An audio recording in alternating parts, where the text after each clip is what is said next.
Deathly Love, The Good Witch Matchmaker, Volume 3. Written by Kate Lawley. Narrated by Sonia Field. Chapter 1. She's crazy hot. Why wouldn't I want to go out with her? The guy speaking had fair hair, an athletic build, and even features. A little generic and a little drunk if the stage whisper was any kind of clue, but cute. Zelda knew because she'd scoped him out before choosing a nearby seat. Probably an alchemist, with all of their ego and arrogance. But she knew at least two cool alchemists, her best friend Kitty and her honorary uncle, so she was willing to overlook it for now. His friend, barely distinguishable in appearance, leaned close and murmured something unintelligible in his buddy's ear. The alchemist's face paled. Oh. That was all, just oh. Zelda should be used to it by now, she really should. She ducked her head and tried not to cry into her cocktail. Did everyone know? What are you drinking? A deeply melodic voice to her right asked. Zelda perked up. Turning in the direction of her possible salvation, she plastered on a practiced, flirty smile and said, "The last word. It's a gin cocktail." She was about to move on to stage 2 and flip her hair flirtatiously when she got an eyeful of Mr. Deeply Melodic. Thin, tall, freckles, glasses, gingery red hair. So-so on Zelda's rating scale. Oh, and a normal. Her fickle mood swung back to its previous depths. No magic meant off limits. That was one of her rules. Although really there weren't many of her original dating rules left. She was down to alive, a member of the magical community, not old enough to be her dad, and reasonably attractive. She swallowed a mouthful of her drink. Her standards really had fallen. Her list of must-haves had changed over time to become a scant listing of minimum requirements and exclusions. She drained her drink. At least she could spot the normals. That was one of the few perks to being the Grim Reaper's kid. She could see the world exactly as it was. Magic, spells, potions, and all. Even magical folk couldn't necessarily see what she could. The one teeny tiny, almost worthless perk didn't come close to balancing out the scales. Granted, it could be worse. She wasn't the devil's daughter. But really, she wondered if most people made the distinction.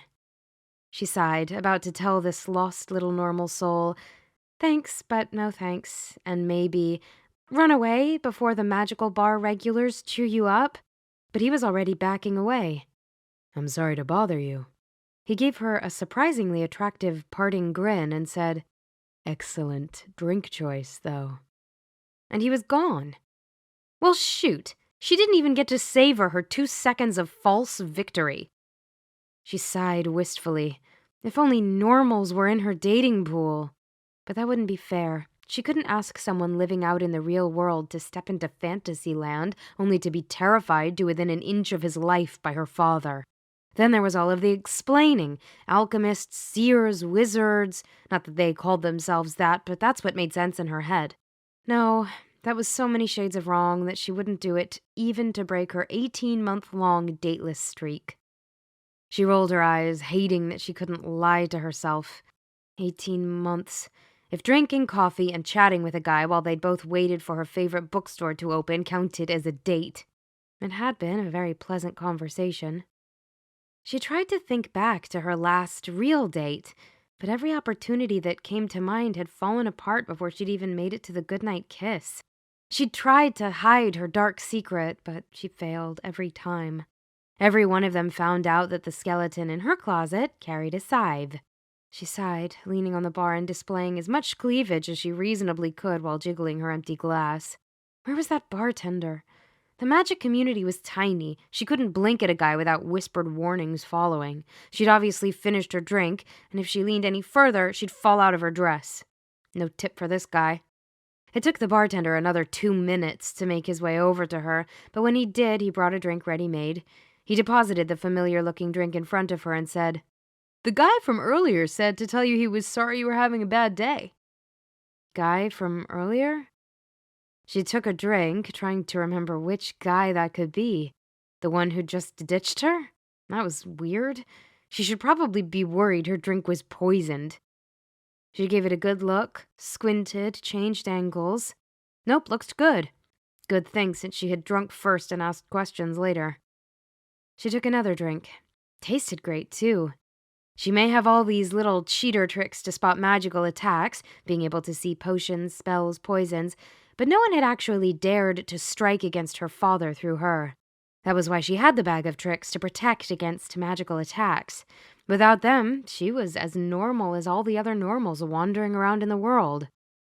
But either no one held enough of a grudge against her dad to try and hurt her, or they were all too scared of him. Whatever, he was a teddy bear. Mostly. Minus the scythe that ripped a person's soul from their body. Her phone rang, diverting her temporarily from the fact that her dad, nice as he may be, was always going to terrify any guy looking at her with impure thoughts. It was so unfair. She checked the caller ID. Dad. She swiped the ignore button, then tapped a quick message. At a sleazy bar and striking out. So not speaking to you. Seeing you for dinner tomorrow. Her phone beeped with a reply. Excellent. No sex until you're 40, or I'm dead. Love, Dad. Zelda rolled her eyes. At this rate, her dad may get his wish. Which of course reminded her of the last real date she'd had. Sex, prom night. That was a natural progression, surely. She'd been 17, dressed in a gorgeous black strapless, and ready to party. But then her dad had waved around his scythe, turned on the glowy red eyes, and her prom date couldn't get away fast enough. She'd basically been dateless and dodging the whispers about her deranged father ever since. This had to end. She needed a life. Her job was boring, her love life non-existent, and her dad wasn't budging an inch to help. She took another drink, looking for inspiration. If she could just convince him to lighten up. Then inspiration hit. Uncle Bedivere. He wasn't really her uncle, just her dad's really good buddy, but Dad liked and respected him, maybe even enough to consider listening to reason. Grown women dated. It happened. If only she, or maybe Bedivere, could convince him of that, her life would dramatically improve. It would. Chapter 2. I have a job for you. Bedivere's voice echoed through Glenda's home. Glenda's body jerked and her heart stuttered. Don't do that! You scared the life out of me! She glared at the mirror hanging in her living room. Apologies, but when you failed to respond, I increased the signal strength. Did you consider I might be seeking a small moment of privacy? She uncurled herself from the sofa where she'd been reading and perched on the edge. You have company? Glenda tried not to smirk. No need for him to know she'd been wrapped up in a good book. What was so urgent? The glass darkened in disapproval. He did not enjoy being ignored. Glenda waited. Speculating on whether he'd show himself in the mirror was a bit juvenile, but she did wonder what it would take to get a visual. Tiny pricks in the surface appeared. A sigh? I have a job for you. Imagine my surprise. You, of all people, have a need for predictive magic. Will wonders never cease? I've never said math doesn't have its uses, simply that it's not always as reliable as you claim. A grumbling noise darkened the glass surface and rippled across it. Are you interested? Glenda pulled the belt of her robe tighter, then fell back on the sofa cushions. I'm on the edge of my seat. Tell me everything, darling. The Reaper's daughter needs a date. And then Glenda really did move to the edge of her seat. Oh my. Tell me everything. Chapter 3. Zelda had that uncomfortable feeling she got right before a test or an interview. That sinking feeling that all was not going as it should, and that she was inches from failure. She needed more caffeine. Even if it made her jittery, she was still convinced caffeine made everything better. And she was at a coffee shop, so it was either another coffee or an overdose of carbs and fat via some artery-clogging pastry. Before she fetched a second latte, she checked her phone. She'd arrived 5 minutes early, and it was 10 after now. Where was the mysterious Glenda? Bedivere had assured her this Glenda woman could help. According to him, she was some kind of matchmaking whiz, a seer probably, though Uncle Bedivere hadn't said. He had, however, made it sound like her help was a done deal, and yet the meeting Glenda had proposed felt like an interview. Zelda suspected that the matchmaking Glenda would quiz her, discover her parentage, and fly out the door. She glanced at her phone again. 15 after. Or Glenda had already predicted the difficulties, something a seer surely could do, and was a no-show. It looked like the awesome power of Dad's reputation had struck again. As she studied the customers in a last-ditch attempt to spot the elusive Glenda, a familiar face entered the shop.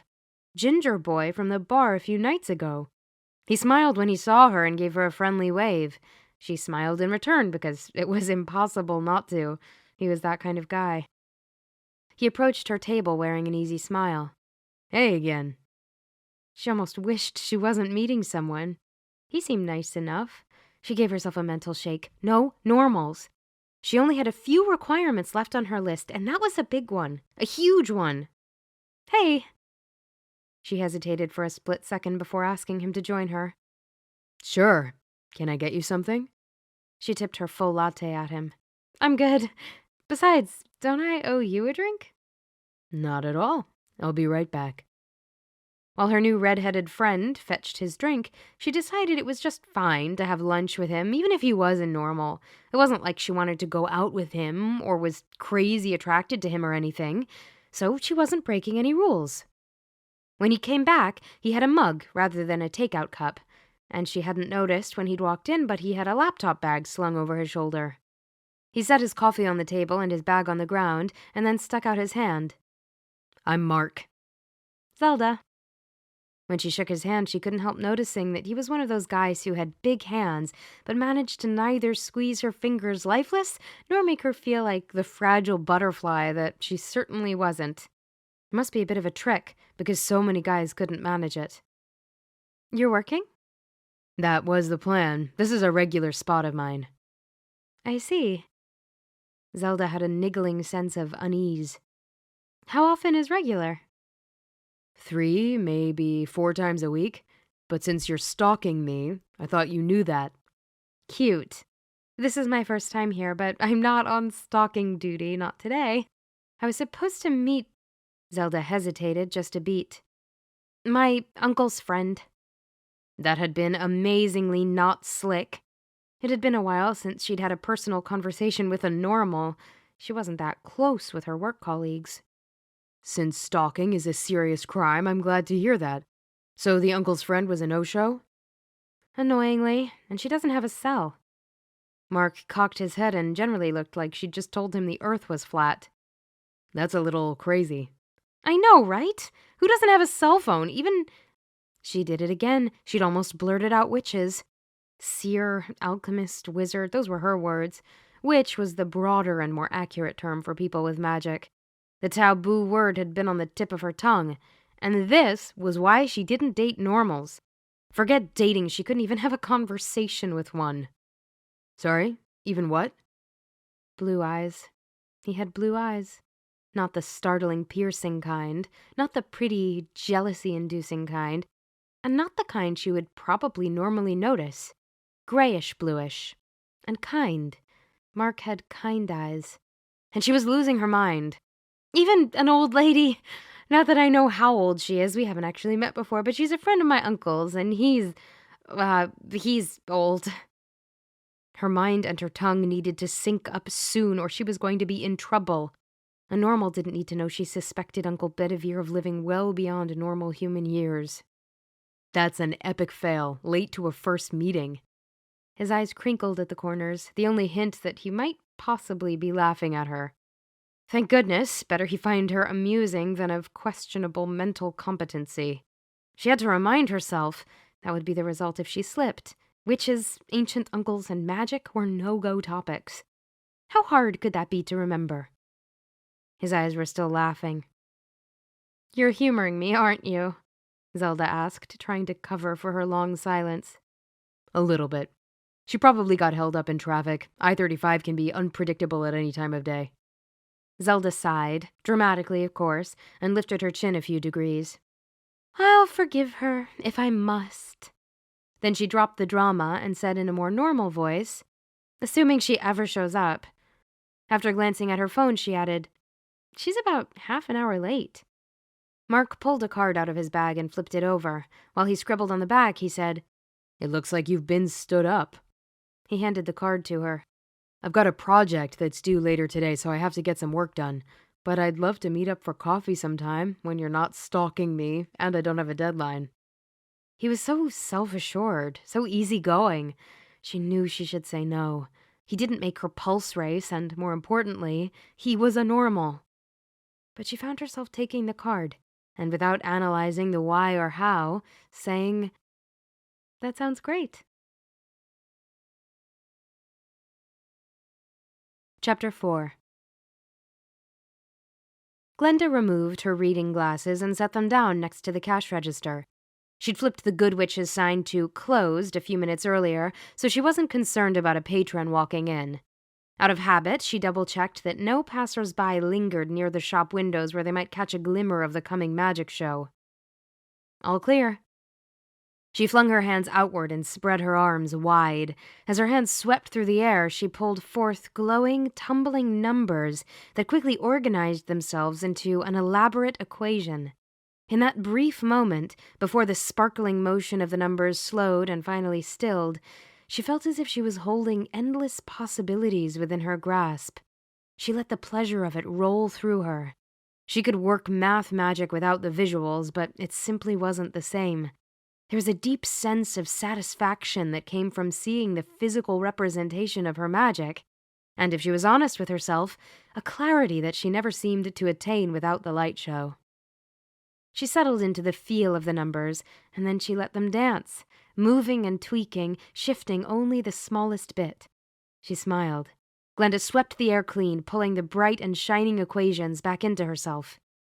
It wasn't often that she matched a couple who'd already met, but occasionally when the moment, was lost to first impressions, poor timing, or bad luck, Glenda had facilitated a redo.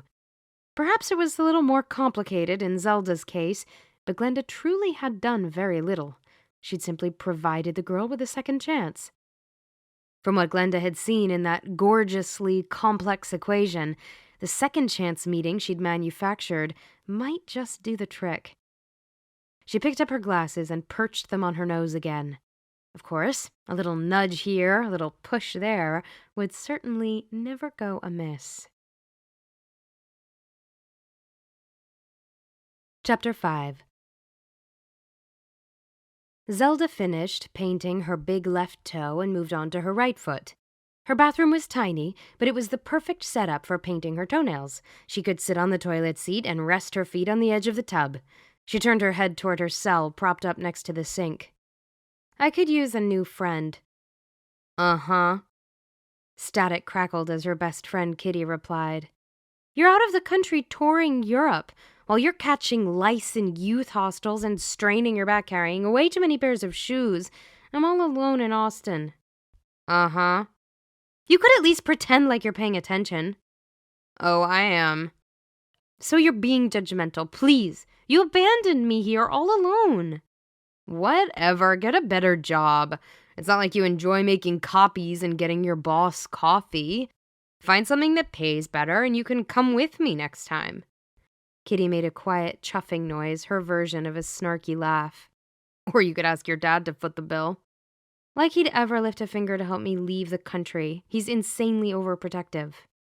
Only because you let him be. But we've had this conversation. You're not quitting your job and you're not standing up to your dad, so you're stuck in Austin. Fill out a few job applications and I might consider feeling sorry for you. Zelda finished her last toenail. So what's your issue with me cultivating a new friendship? No issue. You're just breaking your rules. You don't have guy friends, and he's a normal. The crackling got worse. Hey, I'm hitting a dead zone. Real quick, is this guy hot? That wasn't a straightforward question. He had a certain appeal, sure. Hot? Hot implied physically fit. Hard to say, given the clothes she'd seen him in so far. Not squishy, more lean. Yeah, he looked fit. But that odd color of hair, kind of a gingery red, and the freckles. Zelda suddenly realized the crackling had died. The call had dropped. Wasn't cell service supposed to be great in Europe? She blew on her toes, carefully capped the nail polish, and decided to heck with her rules. She could have a guy as a friend. She should tell him she wasn't interested in anything else. It wasn't fair to lead him on, but otherwise, why not? And he hadn't seemed that interested, not in a romantic sense. She thought back to their first encounter. He'd hit on her, then reconsidered. Who did that? He was definitely not interested, which was perfect, because if they weren't dating, her dad never had to know about him. And if he did find out she had a guy friend, big whoop, because friends meant no sex. No sex meant her dad would be down with him. Probably. At least chances were greatly improved her dad wouldn't out himself with his glowy red eyes. She texted Kitty because no matter what her friend said or how she acted, she'd be curious to know whether Zelda was breaking her rules. In the 5 years they'd known each other, Zelda had never broken her rules. Mark stays as a friend. Zelda tapped send. Less than 30 seconds had passed when she received a reply. Right. Well, Kitty wasn't here. Kitty wasn't all by herself in the same boring old job with the same boring old people. Kitty was out having adventures and fun, so Kitty could stuff it. Later that evening, Zelda sat down to dinner with her dad. I thought Uncle Bedivere was coming. Some problem at work has him tied up. He's locked himself in his office. You mean his castle? Her dad raised an eyebrow. His office castle. He'll be there until he has a solution. Could be a few days, could be more. Didn't you tell me he hid out in the castle for 6 months once? That was an exceptional case. I doubt anything so dire has occupied him this time. He speared a pork chop with his fork. The other thing I don't get is how you can have more work in one day than any 100 reapers could reasonably finish, and yet you always make it home for dinner. But Uncle Bedivere is basically a manager, yet his work consumes him and keeps him penned up at the castle for 6-month stretches. One time. And it was world-ending, evil mastermind, bad stuff, I'm sure. Do you want some of these carrots? I didn't use any parsley this time. He passed the carrots when she eagerly nodded. The truth is that Bedivere's work is his passion. My work is just work. It's meaningful work, but I know when to clock out for the day. Not even 100 reapers could manage the amount of work you do. There's just no way, Zelda said around the bite of pork chop she'd just shoveled into her mouth. Really? With food in your mouth? You're a heathen.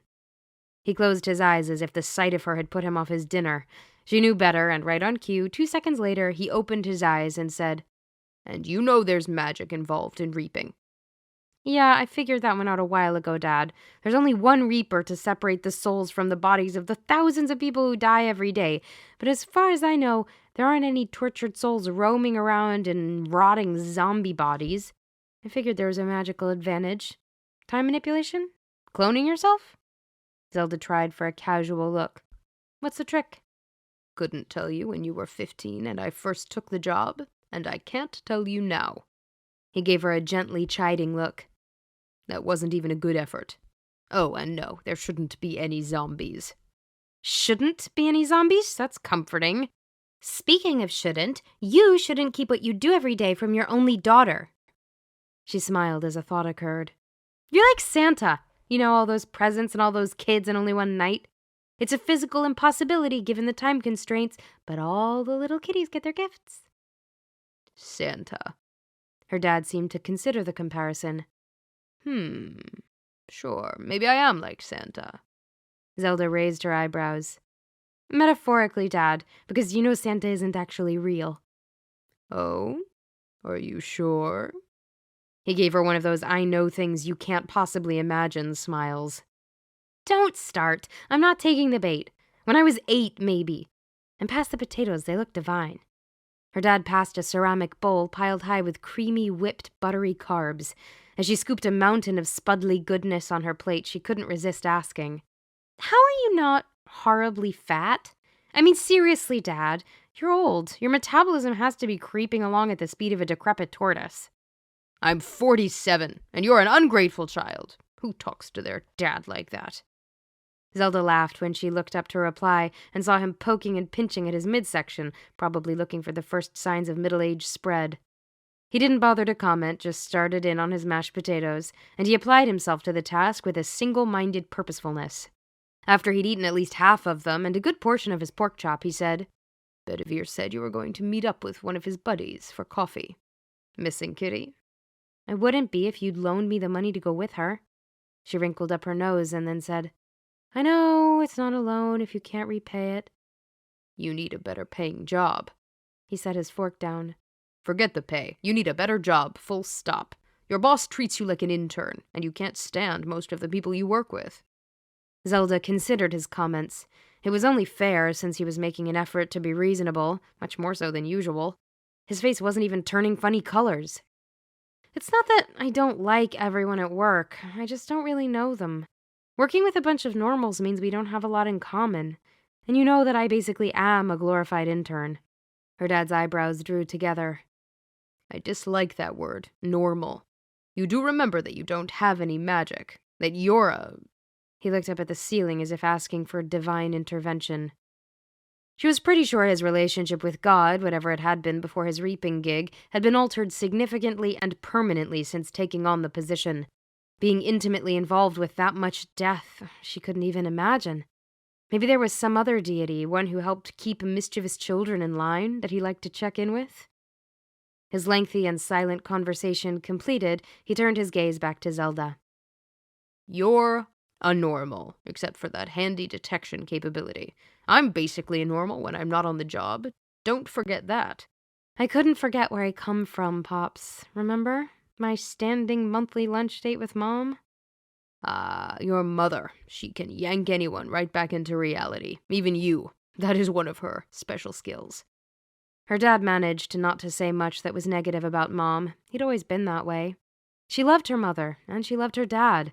But how two such miserably matched people ever landed together in bed, much less married, she couldn't figure. And neither of them was talking. Zelda gave her dad a critical look. Hair all there, no squishy middle, even if she did like to tease him about it. Tallish, but terrible clothes. Kitty swore he was hot for a dad, but really she couldn't see her dad that way. "Do you ever consider getting out there again? Dating? Maybe getting married again? You're not bad looking, and guys in their 40s have a lot of opportunity these days. Or so I hear." More like saw. That was one group of normals that hit on her more than any other. But she didn't date guys old enough to be her dad. Ew. And that didn't even take into consideration that they were always normals. He raised an eyebrow. "So you hear, huh? I can't believe guys my age are chasing around after you." "Welcome to the real world, Dad. But you're evading. Do you ever consider it, if you found the right woman and all that?" He was looking at her, but he definitely wasn't seeing her. What she wouldn't give to know what was floating through his brain right now. He blinked. "Yeah, I do." The thoughtful look vanished, and he wagged a finger at her. "But don't think a woman would divert my attention from my job as your dad." "To intimidate any guy who even thinks about copping a feel?" She couldn't help a little snigger. "No, to meet the men you date, and to make sure they treat my little girl right." "Great, Dad. How about I actually date someone first, then after, I don't know, maybe a year or so, I bring him around for you to intimidate?"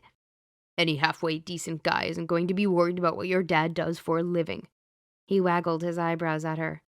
"Even if it's reaping." "So you say." She shoveled potatoes in her mouth. If that were true, why did every eligible male within a 5-mile radius of her freak out about her dad's job? And if it really were true, then either she wasn't meeting any halfway decent guys, or she simply wasn't worth the bother of her scythe-toting baggage. That thought put her off food, even pork chops and mashed potatoes. She pushed her plate away. "I think I'm done, Dad. Mind if I take care of a few things before I tidy up the kitchen?" "No problem." He picked up the bone and stripped off the last bit of meat. "By the way, you've got something light planned for dinner tomorrow, right? I might have gone a little overboard with the butter tonight." She laughed. "You are getting some squish, aren't you, old man?" He kept working on that bone, and when he was done, he said, "Either way, you want me fit for my possible future love life, right? Maybe a good salad for dinner tomorrow." "Will do. As she wandered up the stairs, the second story was her part of the house, she couldn't help but wonder how she'd really feel if her dad managed to get out in the world and have better luck dating than his 23-year-old daughter. By the time she'd hit the top, she had a plan. She needed to get out more, meet new people, normals, magic, whatever. Maybe volume was her issue. An insufficient number of people meant she wasn't getting enough practice or exposure. She hadn't gotten out enough lately. She knew exactly where to start. She rummaged through her purse until she found the card Mark had given her earlier that day. Mark Lustig, consultant. She hadn't bothered to read the card before now. It also had a number on the back labeled personal cell. She flipped the card back to the front. There was a phone number and an email address. Why write personal? Wasn't writing a number on the back of a card a clue that it was his non-work number? This Mark guy was different. Different from other people she knew and therefore unique, or just different weird? She didn't know yet, but either way, he was a start. She flipped the card so she could see the scribbled number, his personal number, and then tapped it into her phone. There was a smile on her face when she hit send. Chapter 6. Mark was dressed in jeans and a t-shirt. He hadn't seemed to take offense when she'd asked him out for coffee in a platonic way. She'd started to explain that she was interested in getting to know more people, but he'd interrupted and said she needn't explain and that he'd love to get a coffee with her. From his clothes, he'd taken her platonic comment seriously. He wasn't trying to impress, though he didn't look like he'd just mowed the lawn either. He'd even let her buy her own coffee, though he hadn't tried to hide his amusement as he'd agreed. And then he'd bypass the couches for a small table in the corner. He'd ordered an Americano, and she'd ordered a white mocha with 1 pump of chocolate and skim milk. She couldn't help thinking that said something about each of them. It was Kitty's theory that everyone had a soul drink. Kitty's was a spicy mocha. Kitty was confident, bold, and unafraid to be different. So maybe there was something to her friend's theory. Usually Zelda just shrugged off the soul drink theory, because really, who wanted to be a white mocha with 1 pump and skim milk? So, let me get this straight, Mark said. Basically, your best friend is out of town. Out of the country. She's traveling in Europe. Zelda sipped from her drink and wanted to sigh in contentment. Yeah, probably her soul drink. So what if her soul drink said she was fussy, a follower, and unoriginal? It tasted divine, and Kitty was full of it. Your best friend is out of the country, and you couldn't go with her because you're too broke, and you've decided you need a replacement for... How long is your friend gone? 3 months. She's able to telecommute, so she's working, traveling, and vacationing. Zelda gave him a disapproving look. And I never said I was looking for a replacement. I just need to meet more people. Because your friend is out of town. Zelda frowned. When you say it like that, you make it sound bad. He gave her one of his easy, charming smiles and lifted his hands. I'm not judging. Do you have a strategy? A strategy? He acted like she was planning world domination. She just wanted to meet a few people, make a few new friends. Probably more like new acquaintances than friends, given her secret magic life. She was ready to embrace friendship, acquaintanceship, whatever, with normals. Heck, she was here, having coffee with Mark, and he was a normal. Her confusion must have shown on her face because he added, A strategy such as joining a club or a sports team? Sports? She blinked her long, not entirely real, lashes at him and tapped her beautifully manicured nails on the table. I don't do sports. No need to mention her complete lack of coordination. Let him think she was worried about chipping a nail. I figured I might just get out more. Isn't that how regular people make new friends? I don't know if I'm regular people, but let's assume I am, or that I at least know what regular people do. He was making fun of her, but before she could call him out, he said, Hobbies, sports, church, volunteering, those are all good options. Anything that involves a group of people. Church might be problematic. My family has some baggage that might make choosing a church complicated. There are all sorts of inclusive churches.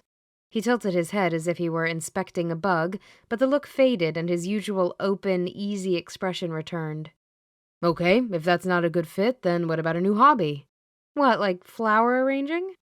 She meant to mock, but then she had an image of herself surrounded by beautiful blooms. That didn't seem like such a bad idea. Sure, you might meet new people in a flower arranging class, but you might also have better luck if you choose something with a broader base of participants, or maybe something that requires people to interact with each other. That sounded unpleasant. Neither more people nor close proximity to strangers struck her as appealing. Then Zelda realized what that meant. Oh, that's no good. Her lips pinched together, then she said, I think it's possible that I don't like people very much. He raised an eyebrow. Because meeting new people makes you uncomfortable? Maybe, just guessing here, maybe you like people just fine, and it's the uncertainty of the initial meeting you don't like. Or meeting a lot of people you don't know. That can be challenging for perfectly sociable people. You seem pretty sure. Mark leaned back in his chair and gave her an assessing look. Those not-piercing, grayish-blue eyes sucked her in. She held his gaze longer than she'd normally find comfortable, unless she was flirting. Eventually, he blinked and gave his head a little shake. I met you in a bar. His lips tugged up in a smile, breaking what remained of the tension. A casually upbeat smile appeared. In a bar, openly hitting on men. And you're here with a guy you don't know, plotting ways to replace your temporarily missing friend. She scowled at him. I told you that wasn't... Ugh, never mind. Okay, so I'm bored, and she's having a blast in a dozen different countries. It seemed like a good idea to try to meet a few new people. But you're right. This... She waved her hand at the space between them. Well, this was easy enough. Maybe I don't actually dislike people. That's what I suspect. Of course I am incredibly easy to get along with. A tiny, inelegant snort escaped. This is so bizarre. How did we even get on this whole topic? Zelda thought back to the beginning of their conversation, but she didn't remember making a choice to spill her guts about how lonely she was with her best friend gone. You were clarifying the reason behind your decision to pursue a platonic coffee, and here I am, having not hit on you even once. He didn't grin, but it was like his eyes smiled. And from there we went on to why you wanted to meet people. Right, got it. Well, flower arranging is out. Unless you're really into that, and then you should do it, whether you meet new people there or not. Okay, so flower arranging is out. She gave him a look, one she hoped conveyed the need to stay on topic. No sports, no religion. She sighed. What else have you got? He shrugged. Volunteering? Kill two birds, meet new people, and make awesome things happen. Win-win. That might work. What awesome things do I want to make happen? I don't know, world peace. It's a rhetorical question. You seem like a bright guy. You know what rhetorical means, right? He blinked innocent gray-blue eyes at her. She stared, entranced. You have obscenely long lashes for a man. She hadn't meant to say it, but things she didn't mean to say kept slipping out when she was around him. Thank you. She wasn't sure she'd meant it as a compliment until he'd replied, but it was a very attractive feature, so she supposed she had. She frowned. He didn't hesitate, just accepted the compliment she herself hadn't been sure she'd given him. Mark had a confidence and a kindness that she'd been missing in all but her closest friends for a long time. Sure, humor touched almost everything he did or said, but it was a good-natured humor. She had the feeling Mark liked her, and not in the usual I want to do you right now kind of way. It was nice. Really nice. Weren't you wearing glasses when we met at the club the other day? As her mind had drifted away, Mark must have also checked out for a second because he seemed startled by the question. Right, yes. No contacts, because my eyes were bothering me that night. She nodded. It was Central Texas. Everyone had allergies. Glasses, no glasses, it didn't matter. She was using small talk as a crutch because discussing volunteering, something that had never crossed her mind before, seemed daunting. What was she good at? What did she even like? Who would want her help? You can start small. Huh? You look stressed out, Mark said. It's volunteering, as in voluntary. It's not supposed to be quite that stressful. She made a face at him. Okay, let's say I think that's a good idea. I need some place that's looking for warm bodies. I don't have a lot of skills. He gave her a weird look, then closed his eyes. When he opened them, a self-satisfied smile spread across his face. Got it. Helping hands build homes. You have to be willing to pound some nails. And if I don't know how? No problem. They're always looking for volunteers at all levels. He wrapped his hand around his mostly empty Americano. You can come with me the first time if you're worried about it. Oh, yeah, that would be nice. Cool. How do I sign up? As he showed her the online sign-up process on his phone, Zelda couldn't help but think about how she wouldn't be here if she hadn't bent a few of her rules. Maybe boycotting normals as friends had been a bad idea. There was no reason she couldn't have non-romantic, normal friends. And Mark seemed fine to hang out, get to know her, and skip the romance. Much as she'd like to date again someday, it was nice to think she might be making a new friend. How long had it been since she'd felt like someone wanted to get to know her, just to know more about her? Yeah, she knew exactly when, since about 5 days after her dad had accepted his job as the Reaper when she'd met Kitty. Kitty hadn't known she was the Reaper's kid, and they'd become friends. But then an amazing thing happened. Kitty met her dad and didn't run the opposite direction. Now she was labeled from the moment a magical person discovered her name. Making normal friends was back on the table because this Mark guy was super nice. And she was having fun. Chapter 7. Mark gripped the hammer so it fit more snugly in his hand and then pounded in a nail. Sometimes being an empath sucked. Seriously bit the big one. Learning to tone down extreme emotions so he didn't feel like his brain was about to bleed. No fun at all. Suffering through nightmares during most of his adolescence? Not cool. Experiencing firsthand the doubts and anxieties of every passing stranger until he'd learned to filter and build mental walls? Torturous. Growing up after he'd acquired his gift had been rough. He pounded in another nail, and that last hit when the nail seated well into the wood made an especially satisfying thud. He looked over his shoulder at the curvy brunette who was not his date and couldn't help a grin. She was having a blast. He tried not to pry and avoided most emotions unless people actively projected them, but he didn't need to be empathic to know how much fun she was having. She looked more relaxed, smiled more, and seemed more comfortable in her skin than she'd been before, especially compared to the first time they'd met. She'd been lovely. Her long dark hair, broad smile, and nice figure had mostly hidden a hint of brittle plastic.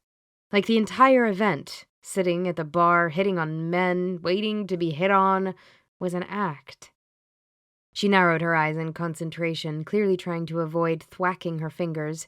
And after a solid hit, there was that smile, the real one.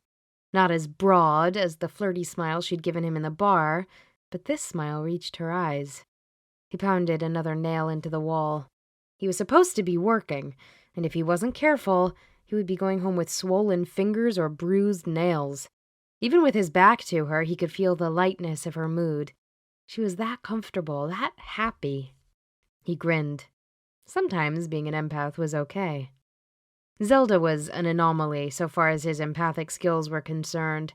He had to try a little harder than usual to block out her emotions.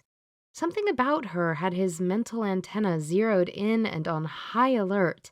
He had enough experience with beautiful women to know it wasn't just because he found her attractive. He found that directing his full concentration to the task at hand let her signals fade into white noise. His intent concentration might explain how time had sped by and lunchtime had crept up on him. "Hey!" Zelda's voice came from just inches behind him. Mark pivoted to face her, hammer still in hand. "Hey, I think you got a little sun." She placed the back of her hand against her cheek. "Yeah, I didn't think about sunscreen or a hat. I'm not usually out in the sun this long." "What?" She shrugged. "It's Central Texas. It's hot. Why would I stay outside in sweltering heat?" "Yeah, no helping hands for you in the summer." He motioned to the area where they would return their gear and started heading that way.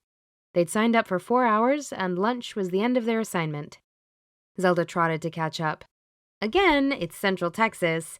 When is it not summer? Not true. There's at least a month of fall, and some years we have a good 2 or 3 months of spring. She didn't sound convinced. Clearly, Zelda was an air conditioner-loving summer hermit. After she returned her hammer and apron, she said in a quiet voice, "This would be faster with a nail gun." Not quiet enough, because the volunteer collecting their tools said, "And you're trained on how to use a nail gun?" He smiled kindly, so the question didn't sound as snarky as it might have.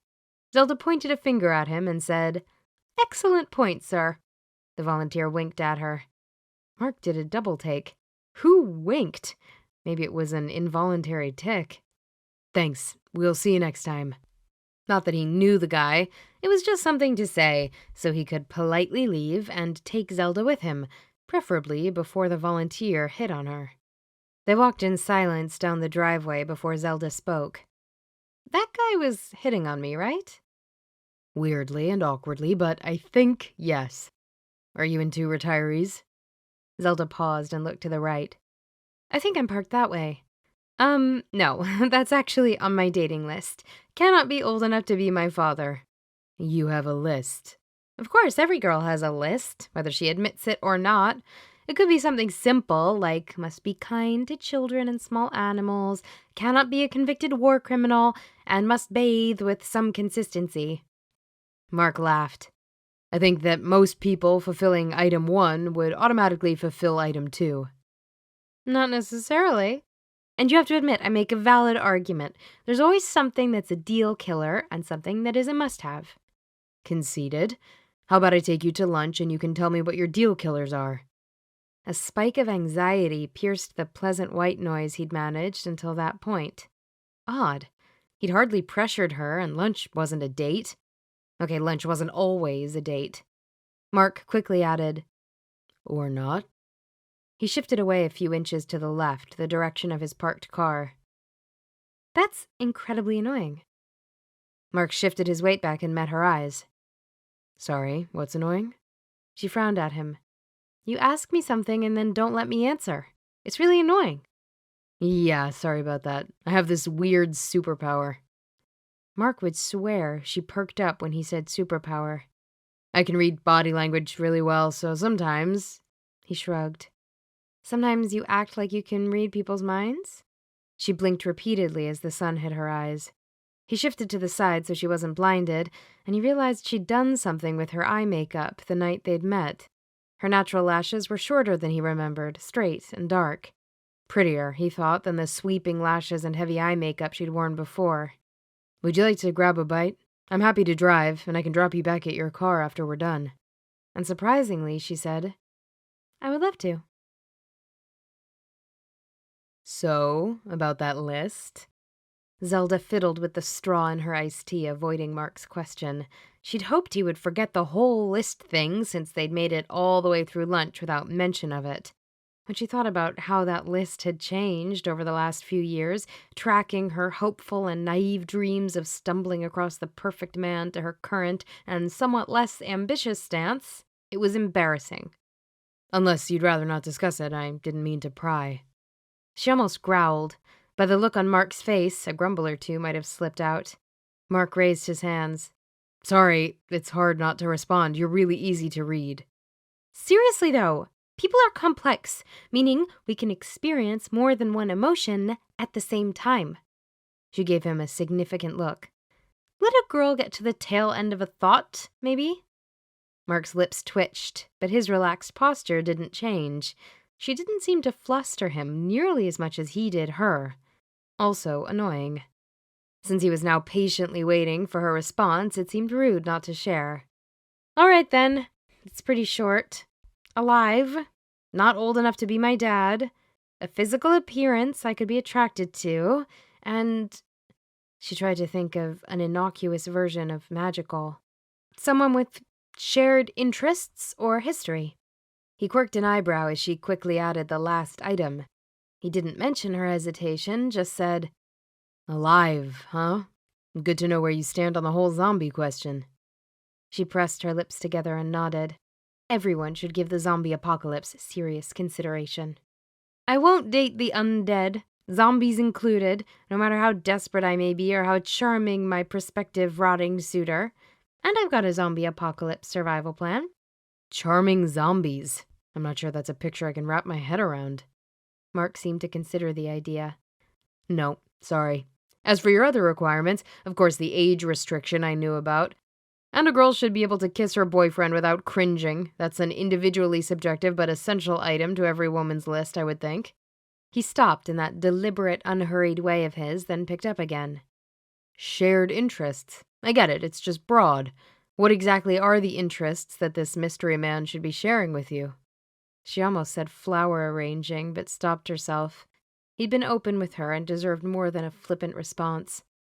I guess it's less about interests than shared culture. A guy who's from the area, doesn't like the heat, and believes in zombies. Is that about right? Sure. Or is familiar with the area, and happy to stay local for the foreseeable future, and is okay with me not liking the heat. Oh, but the zombie thing, that's a deal killer. So really what you're saying is that this guy has to be down with the existence of zombies. The rest is secondary. She laughed. Okay, if you say so. She looked him up and down and then said, I bet you're prepared for the zombie apocalypse. You look like the type to be prepared for just about anything. He tensed, only for a brief moment, but she was sure. Then he smiled and said, I bet I'd know if it was coming. Part of my superpowers. He smirked, and the moment of uncertainty was washed away as if it had never been. We keep talking about me. You're really good at winding the conversation back around in my direction. What about you? Mark cocked his head. Apparently, she was going to have to pull every bit of information out of him. Weird. Most guys she knew, heck, most people, talked about themselves with little prompting. Fine, she said. You were working when I saw you at the coffee shop. What do you do? Mark assumed an overly dramatic and obviously fake look of hurt. I gave you my business card. Don't tell me you didn't look me up. Are you saying you looked me up? His lips tipped up a little more on the right side, giving his smile a boyish charm. I didn't have your card. He spread his hands wide. No way to cyberstalk you. And again, you have avoided revealing anything about yourself. I did read your card, but consultant is pretty broad. What kind of consultant? I help design and implement programs that improve employee-employer relationships. It's a niche thing. He sounded dismissive, but she wouldn't mind having some special knowledge that led to a job she could casually say was a niche thing. It might just be that Mark was a modest soul. Confident and modest, she'd probably look out the window and see flying pigs next. Sounds cool. And I guess you telecommute a lot? When he nodded in agreement, she added, Now that is definitely cool. No telecommuting for you? What is it you do?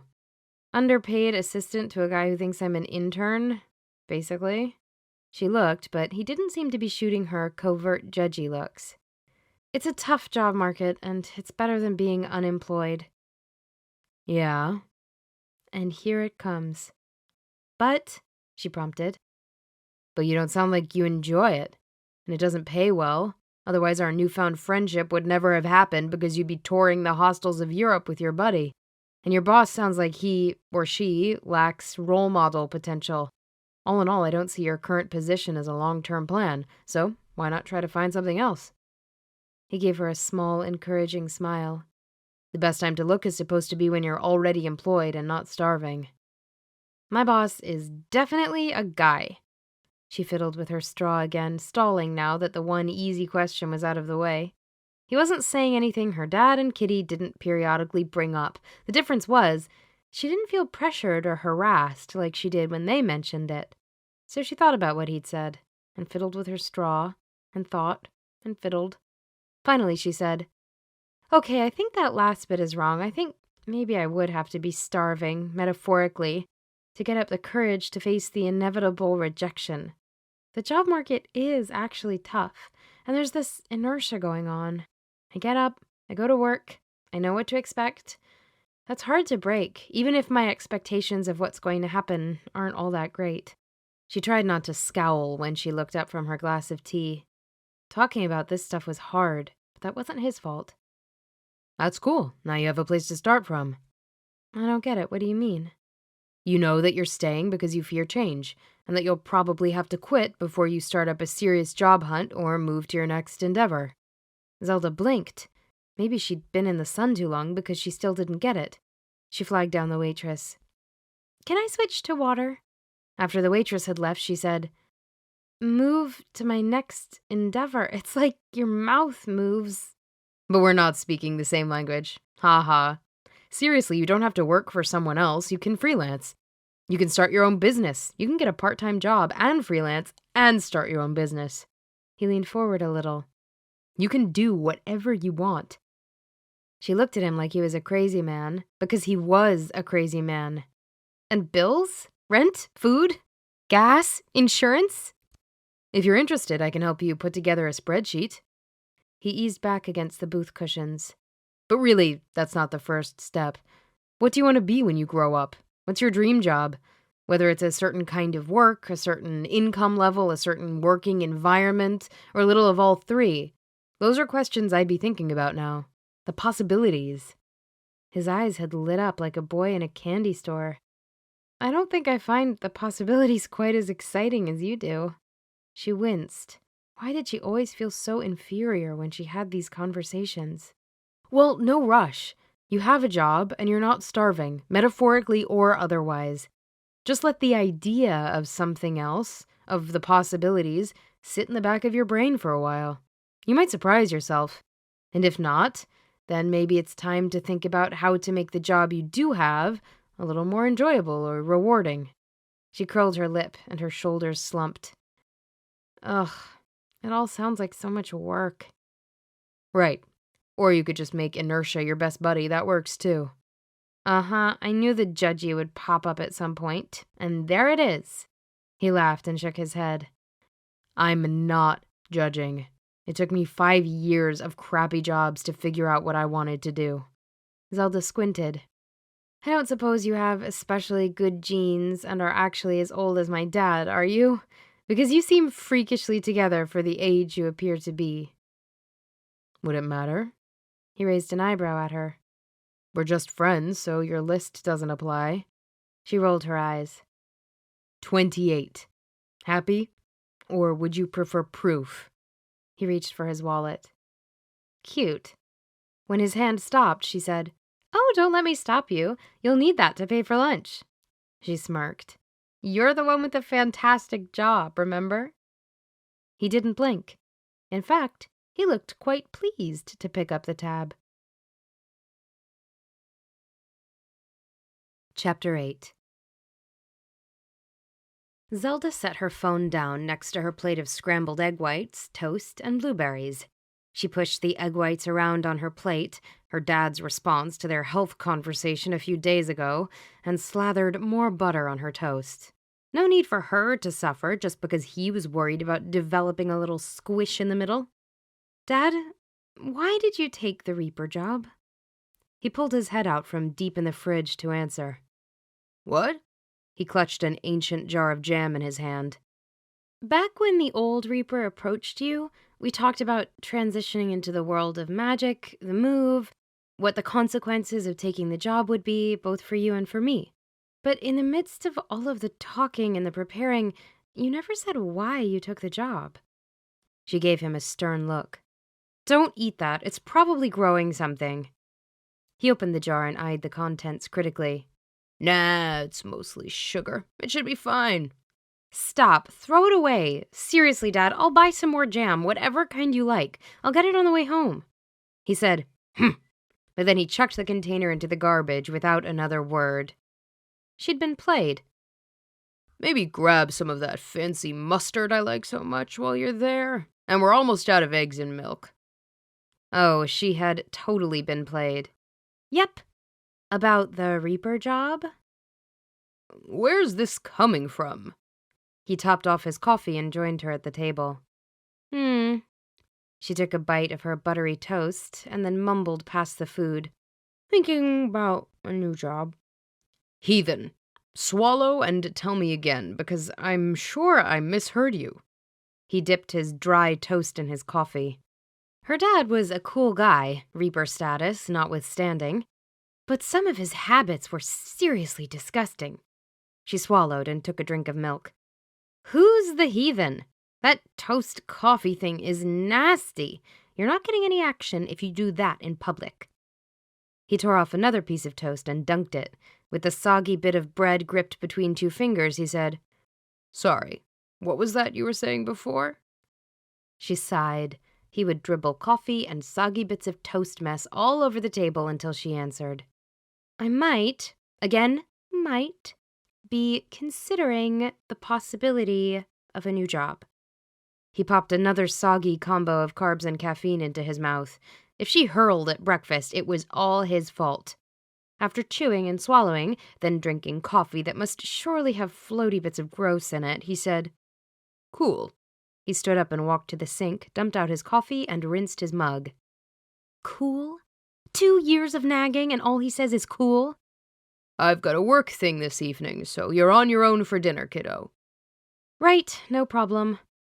He was out the door before she could tackle the elephants in the room.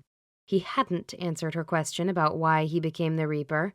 And her dad wasn't a secretive kind of guy. He was an open book, other than the stuff he was required to keep under wraps, all very specifically outlined in the employment contract he'd signed and she'd never seen. She'd thought he was an open book. Which brought up the second pachyderm. Dad always made it home for dinner. He never had work things in the evening.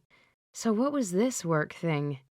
The alarm on her phone buzzed, warning her she had 10 minutes before she had to leave for work. Another unpleasantness about her job. She did absolutely nothing important or time-sensitive, and yet she was in seriously deep due if she showed up 5 or 10 minutes late. Her job reminded her of high school in all the bad ways. She shoveled a few bites of bland egg white into her mouth. She ate the rest of the butter-drenched toast as she walked upstairs to her bathroom. Mustn't be tardy, or she might get detention. Less than 4 hours later, Zelda sat in her car, her not-yet-paid-for car, in the parking lot of her office. Her former office. Her ex-office. The office that wasn't hers. She was in shock. Or maybe not shock, but maybe the aftermath of some kind of natural high. Or maybe her dad had slipped a hallucinogen into her milk that morning. She groaned, and the sky was green, and the grass blue.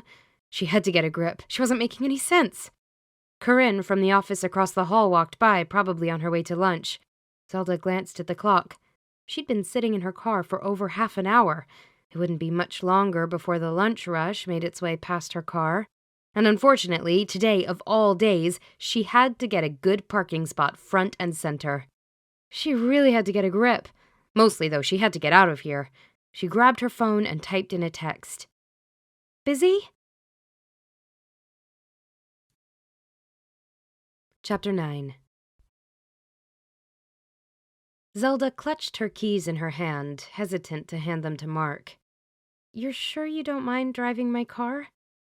"As long as my car won't get towed, not at all." He held his hand out. "Really. Besides, I feel responsible." Zelda snorted. After they'd both climbed into the car, she said, "This was no one's fault but mine. Oh no, here it is. The lunch crowd's coming." She sank lower into her seat, as if that would hide her from curious eyes. It had to be all over the office by now, and curiosity had to be raging. She'd guess her termination was about on par with the time the old office manager's 2 ex-girlfriends came looking for him at work together. The women had been colorful in their language, dress, and accusations. And Randy hadn't lasted the day. "So how about Mexican and a margarita?" Mark didn't linger. He'd already adjusted his seat and rearview mirror and was pulling out of the parking space. She loved a decisive guy. At least she did, as of 30 seconds ago. "Mexican is great."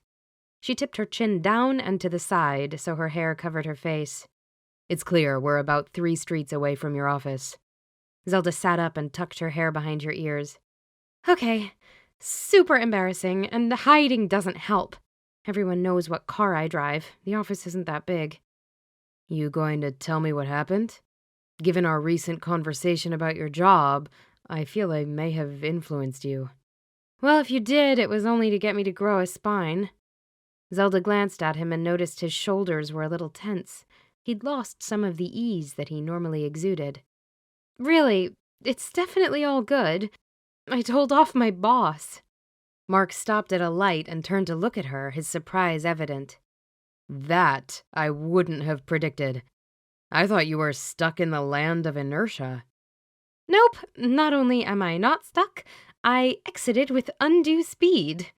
Zelda laughed. The further from the office they drove, the easier she could breathe. Each mile was that much closer to a better future. Hopefully. Was there yelling? "Nope." Profanity? "Nope." Physical violence? "Nope." Well, look at you. Well done. Zelda giggled, possibly with a tinge of hysteria. Or maybe it was euphoria. "I'll take that compliment, kind sir." They lapsed into a much more comfortable silence. She'd shaken some of the embarrassment, and he'd relaxed. It was almost like having Kitty home again. As Mark opened the door for Zelda, he hoped there wasn't a wait. He had an appointment with a client mid-afternoon, and he didn't want to feel rushed over lunch. Even though he had a busy afternoon ahead, he was glad for the opportunity to spend more time with Zelda. He had fun when they were together, and he knew she could use a friend. She'd said as much on their first platonic coffee date.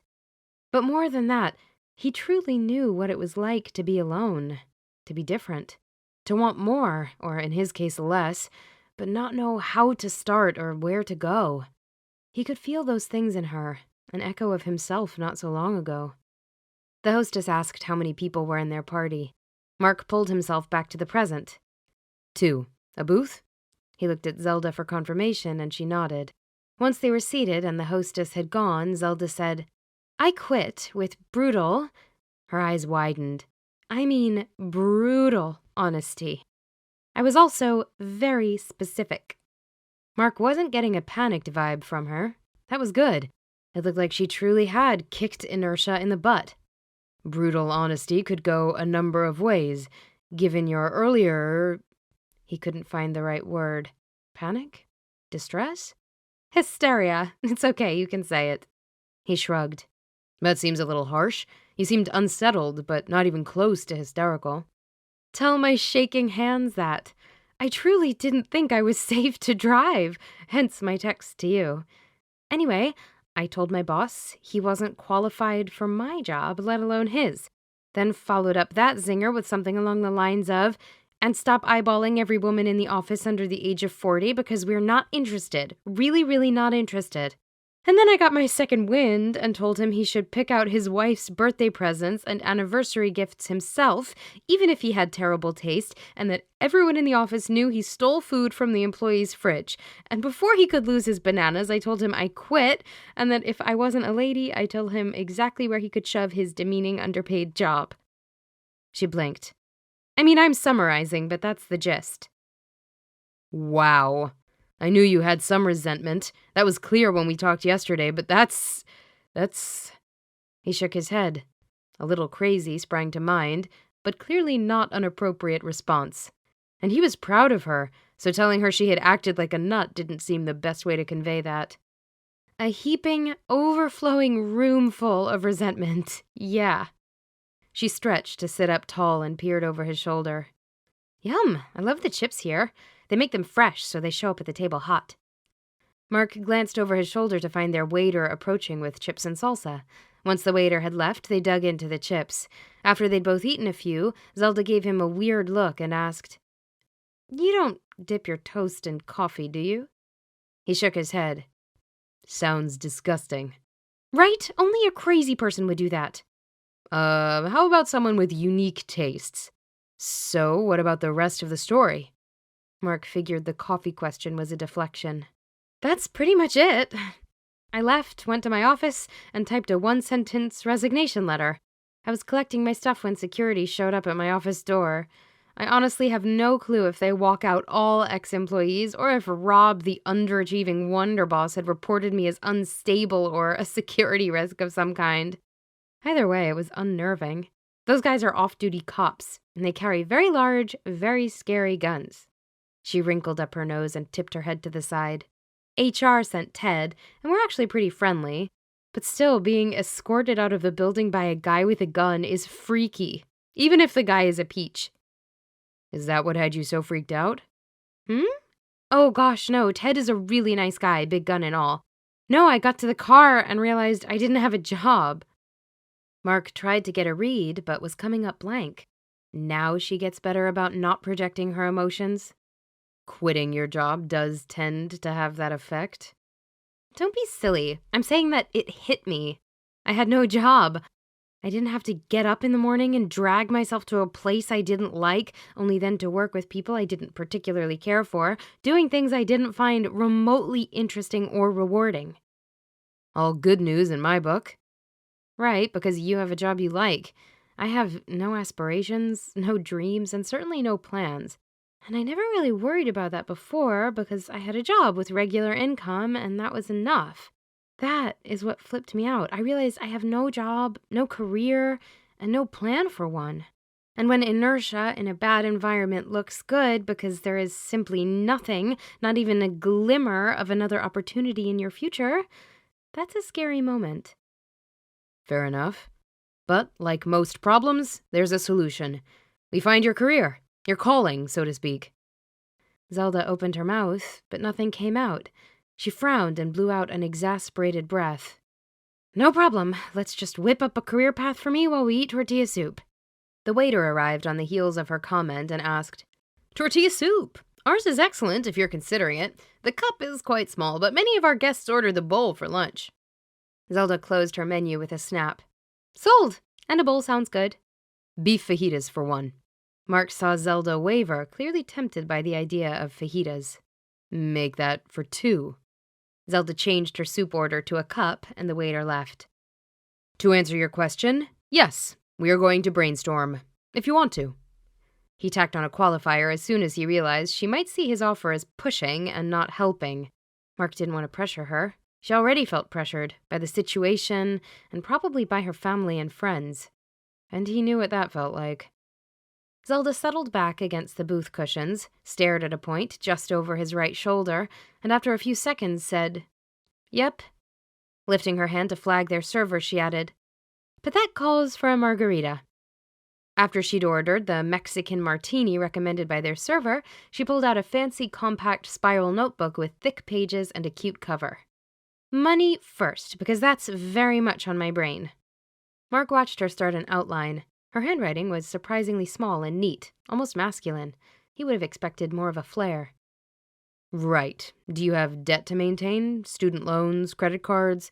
And what are your other fixed monthly expenses? I don't need the amounts, just make notes. She shrugged. Nothing unusual. I have rent, a car payment, and insurance. The rest... Her lips twisted and her eyebrows pinched together. Entertainment, clothes, savings... I'll have to cut down. No student loans? That's awesome. I'll be chipping away at mine for another 5 years or so. I had a full-ride scholarship. Zelda rolled her eyes. It's this weird thing I got through my dad's work. Don't get me wrong, I'm thrilled to have no student debt. It's just that it wasn't like a regular scholarship where I had to apply and won because I had fabulous grades. No debt and you live with your dad. Remind me again how you couldn't afford to travel to Europe with your friend? Hey, I told you I pay rent. We moved into a bigger place 2 years ago, and that wouldn't have happened without my contribution. She chugged about half the martini glass. He picked up the icy shaker of martini and topped off her drink. You're gonna need a nap after this. That's the plan. She tapped her pen on her notebook for emphasis. Europe? She put the martini glass down without taking a drink. Right, why Europe didn't work out. I have savings, of course. Of course. He tried not to laugh. He'd had about $20 in the bank after paying his bills every month when he was 23. He used to scrounge change from under the sofa cushions to buy Taco Bell on the last day or 2 of the month. But I only had enough emergency cash for 2 months' rent and a plane ticket to London. She gave him a sad puppy dog look. One way. She might be a little bit tipsy. On the upside, it sounds like you probably have 6 to 8 weeks of living expense money to get you through to the next job. She snorted. You're not supposed to spend emergency rent money, silly. It's for emergencies. Then she blinked, frowned, and said, "Oh, yeah, I guess being unemployed counts." Thankfully, the fajitas and tortilla soup arrived because there was no longer any doubt. She was definitely tipsy. Once the table was cleared, Zelda picked up her notebook and reviewed the notes she'd made. 4 weeks to find a job that minimally covers basic expenses, or I'll go off my food bonkers worrying about paying rent. Giving yourself an ulcer in the process, Mark said. He was finally getting it. Actually, that wasn't fair. He'd understood from the very beginning that she was weirdly anxious about change and the idea of a career versus a job. He was simply so different, so confident and assured of his place in the grand scheme of things that she couldn't imagine he really understood. And yet he kept proving he did. I don't know how you were so carefree about giving up regular income to start consulting. Zelda shook her head and returned her attention to the list. Possible fallback positions to help with rent until I can get a longer-term plan. Cashiering, since I have experience from high school and I worked as temporary help for a catering business through college. She looked up. I bet they'd take me back now. It wasn't a terrible job, and the people were fun. I'll see if I can pick up a little work from them right away, and that will make my savings last longer. Yeah, get to the good stuff. Mark crossed his arms and kicked back in his booth. She'd started jotting down ideas with a few prompts from Mark at about the halfway point of their meal. Probably about the same time she'd gotten enough food in her stomach to slow down the effects of the scrumptious Mexican martini she'd guzzled. He'd shot off several helpful questions, and she'd written her answers down in her notepad, so he hadn't actually seen her list. All right already. I'm just saying the idea that I might not run out of money before I can blink is comforting, even though rationally I know I won't. Anyway, here we go, moving to the long-term stuff. Would I rather work with people or mostly by myself? With people. My last office had a rotten working environment and the company had terrible corporate culture, but I've liked the service jobs I've had in the past, and those were nothing but people and more people. Okay, that's a great start. You can work for yourself and have clients, or you can work in an office or retail space. Not wanting to be a hermit like me keeps your options pretty open. You're a hermit? Zelda studied him. His freckles gave him a fresh, friendly look that was enhanced by the calm he always seemed to exude. You're always so comfortable in your own skin. I can't imagine you being uncomfortable with people. If you'd asked, I'd have said you were a people person. He shifted in his seat. Maybe I'm just an introvert with an appropriate level of social skills. She frowned at him. No, it's more than that. Wow, she must still be feeling the effects of that drink. Pushy to the point of rude wasn't usually her thing, except maybe with her dad, but that didn't count. Hey, sorry, it's none of my business.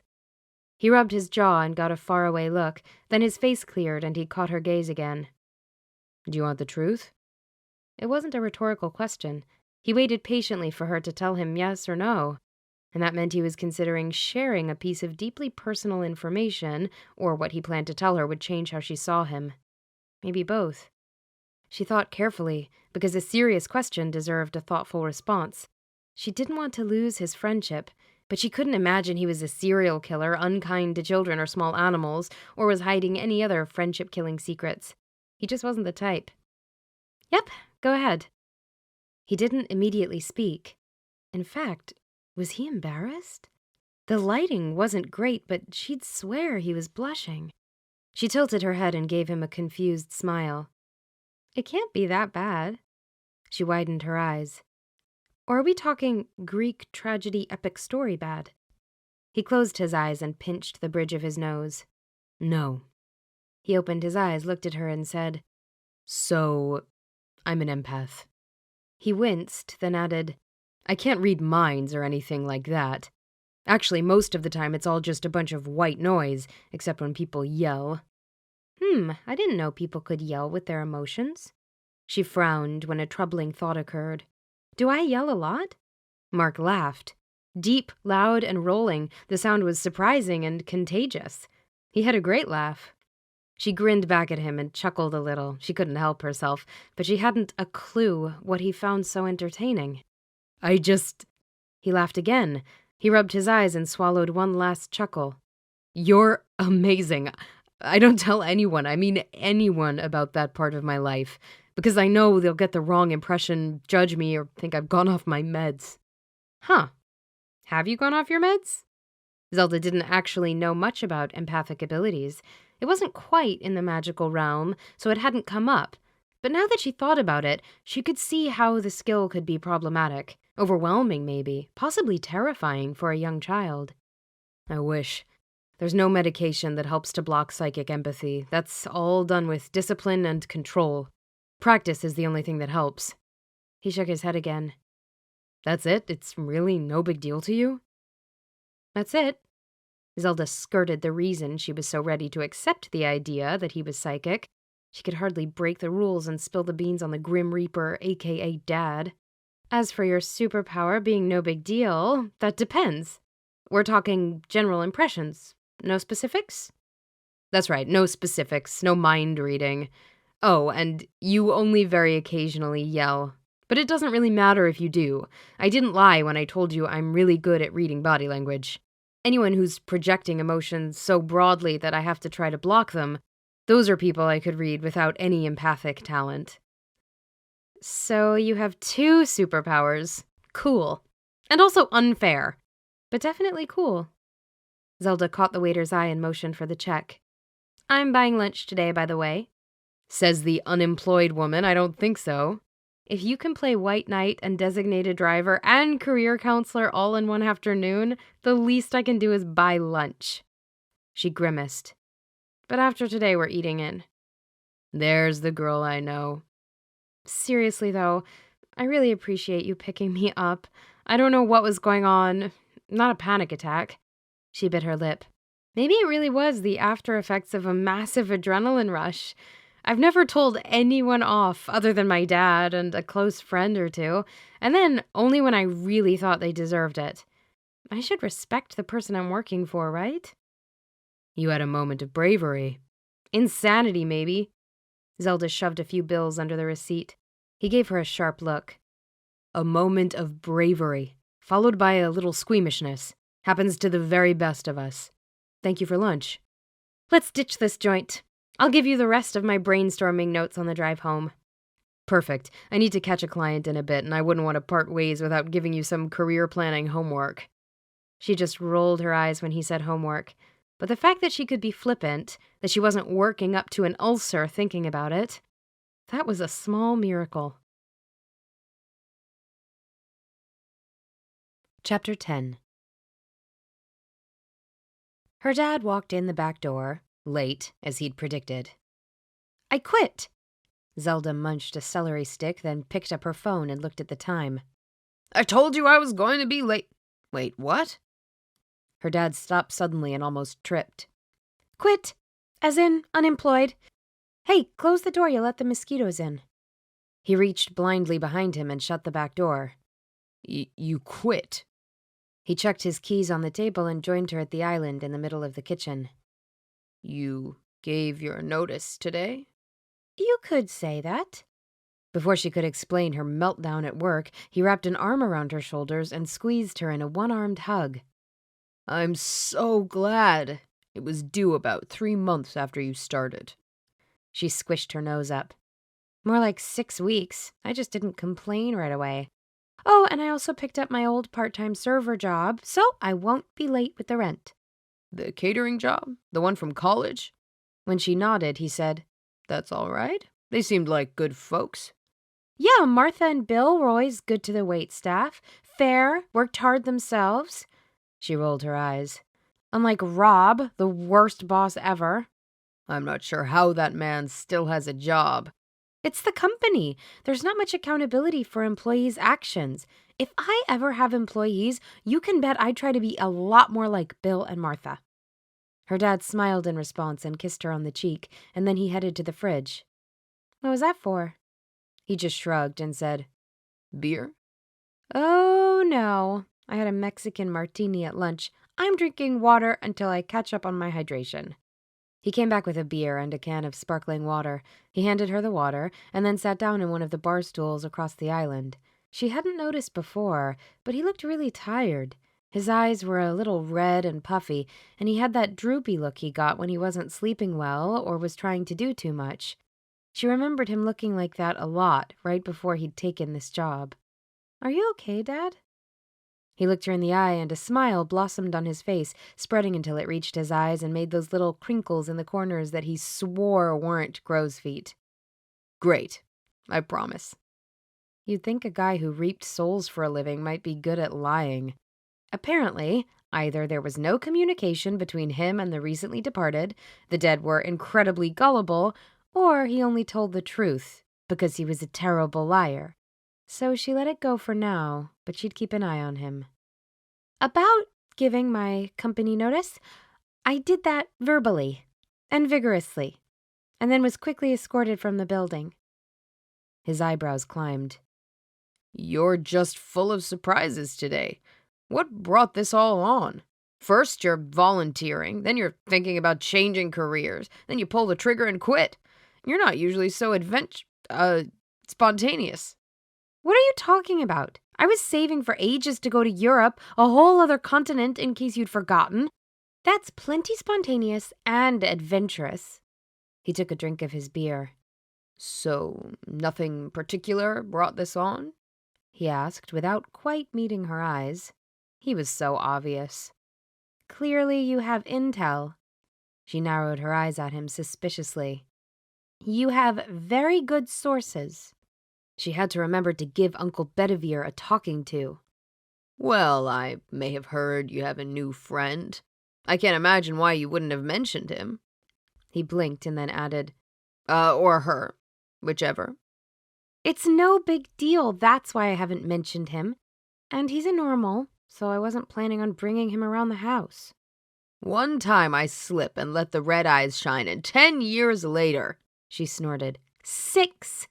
"Okay, 6 years later, and you're still leveraging that same tiny little mistake. Give your old man a break."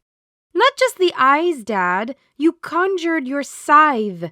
I'm pretty sure that's not even legal. You can't just carry that thing around wherever, can you?" "That's a gray area. In my own home." He spread his hands wide. "In any event, holding a grudge that long can't be healthy." Since it ruined not only my prom, but also the entirety of my dating present and future, I think I can hold a grudge. "Well, that's not true. What about this Mark guy?" You are kidding me! I'm going to kill Uncle Bedivere. Zelda wagged her finger at him. But he got that one wrong. Mark's not a date. He's just a friend. Remember? I told you he's a normal. I can't date a normal. "Why not?"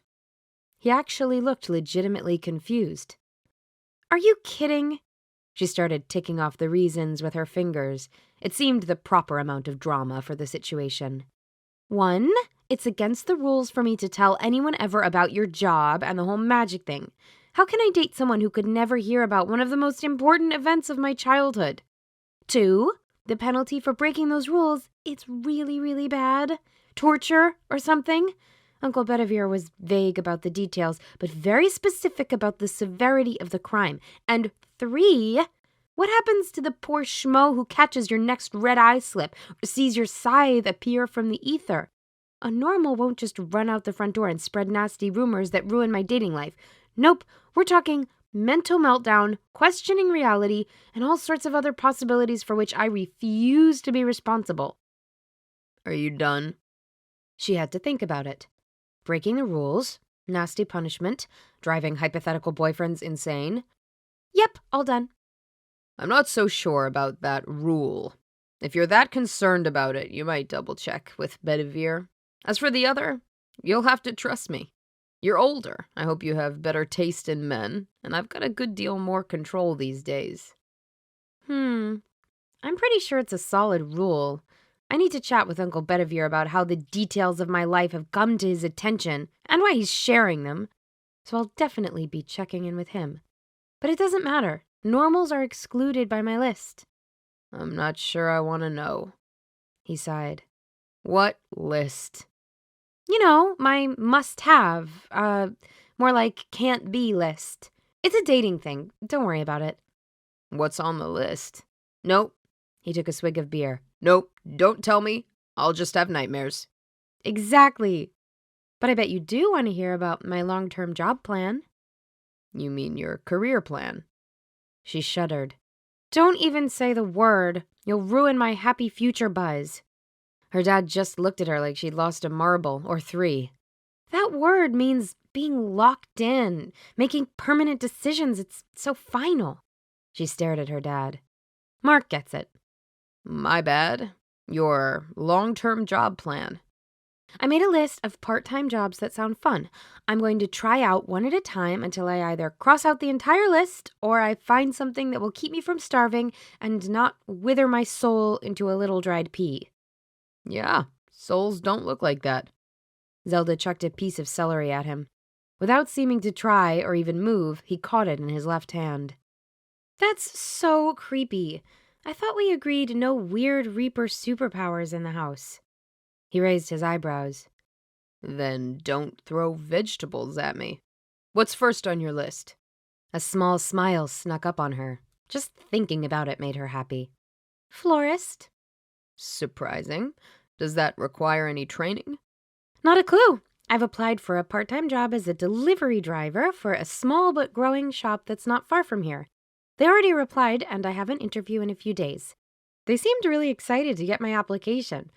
If I get the job, I'll have plenty of time to find out more. If she didn't know better, she'd say her dad was getting misty-eyed. I'm so proud of you. Because I'm applying for a part-time job that has nothing to do with my experience or education? You're stepping out of your comfort zone, taking a chance. Good for you. The big softy look left his face. I'm a little surprised that someone you've only just met has managed in a few days to get you to listen to what Kitty and I have been telling you for 2 years, but I'm glad. Zelda wondered about that too. Then again, Mark's secret sauce, psychic empathy, probably played a major role. The idea made her uncomfortable, as if she was shortchanging Mark the guy and giving Mark the psychic empath too much credit. If he was a superhero, then he was more than his superpower, right? Good grief, superheroes! Where had she even gotten that? Mark was hardly a superhero. He was a normal. A weird normal, but still a normal. Just an average-ish kind of guy. Definitely no superhero. She shook her head. I think I need to get some sleep. My thoughts are spinning in funky circles.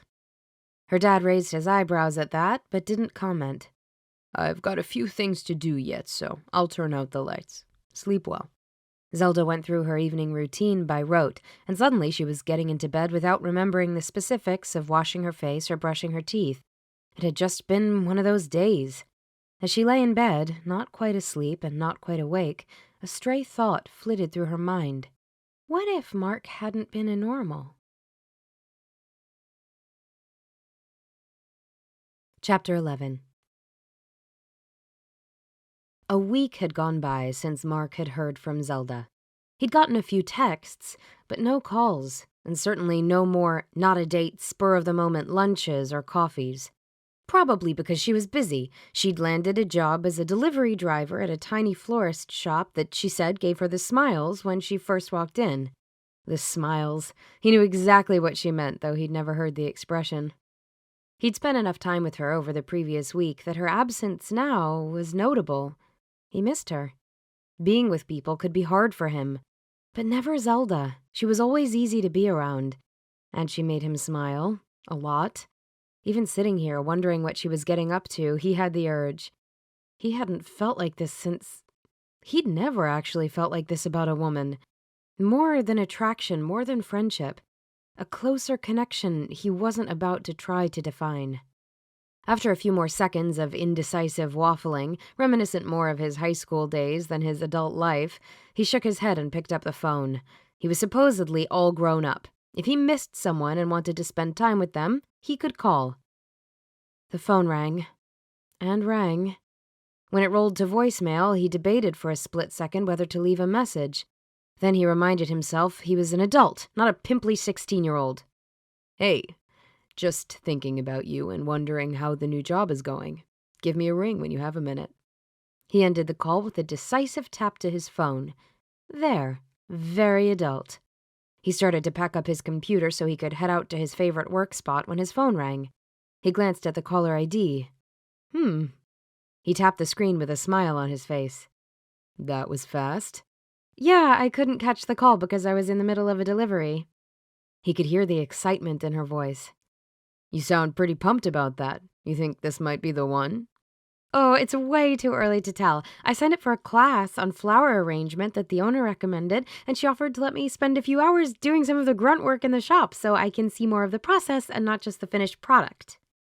It's too early to tell, but... She laughed, a girly sound that he hadn't heard from her before. But it's pretty cool.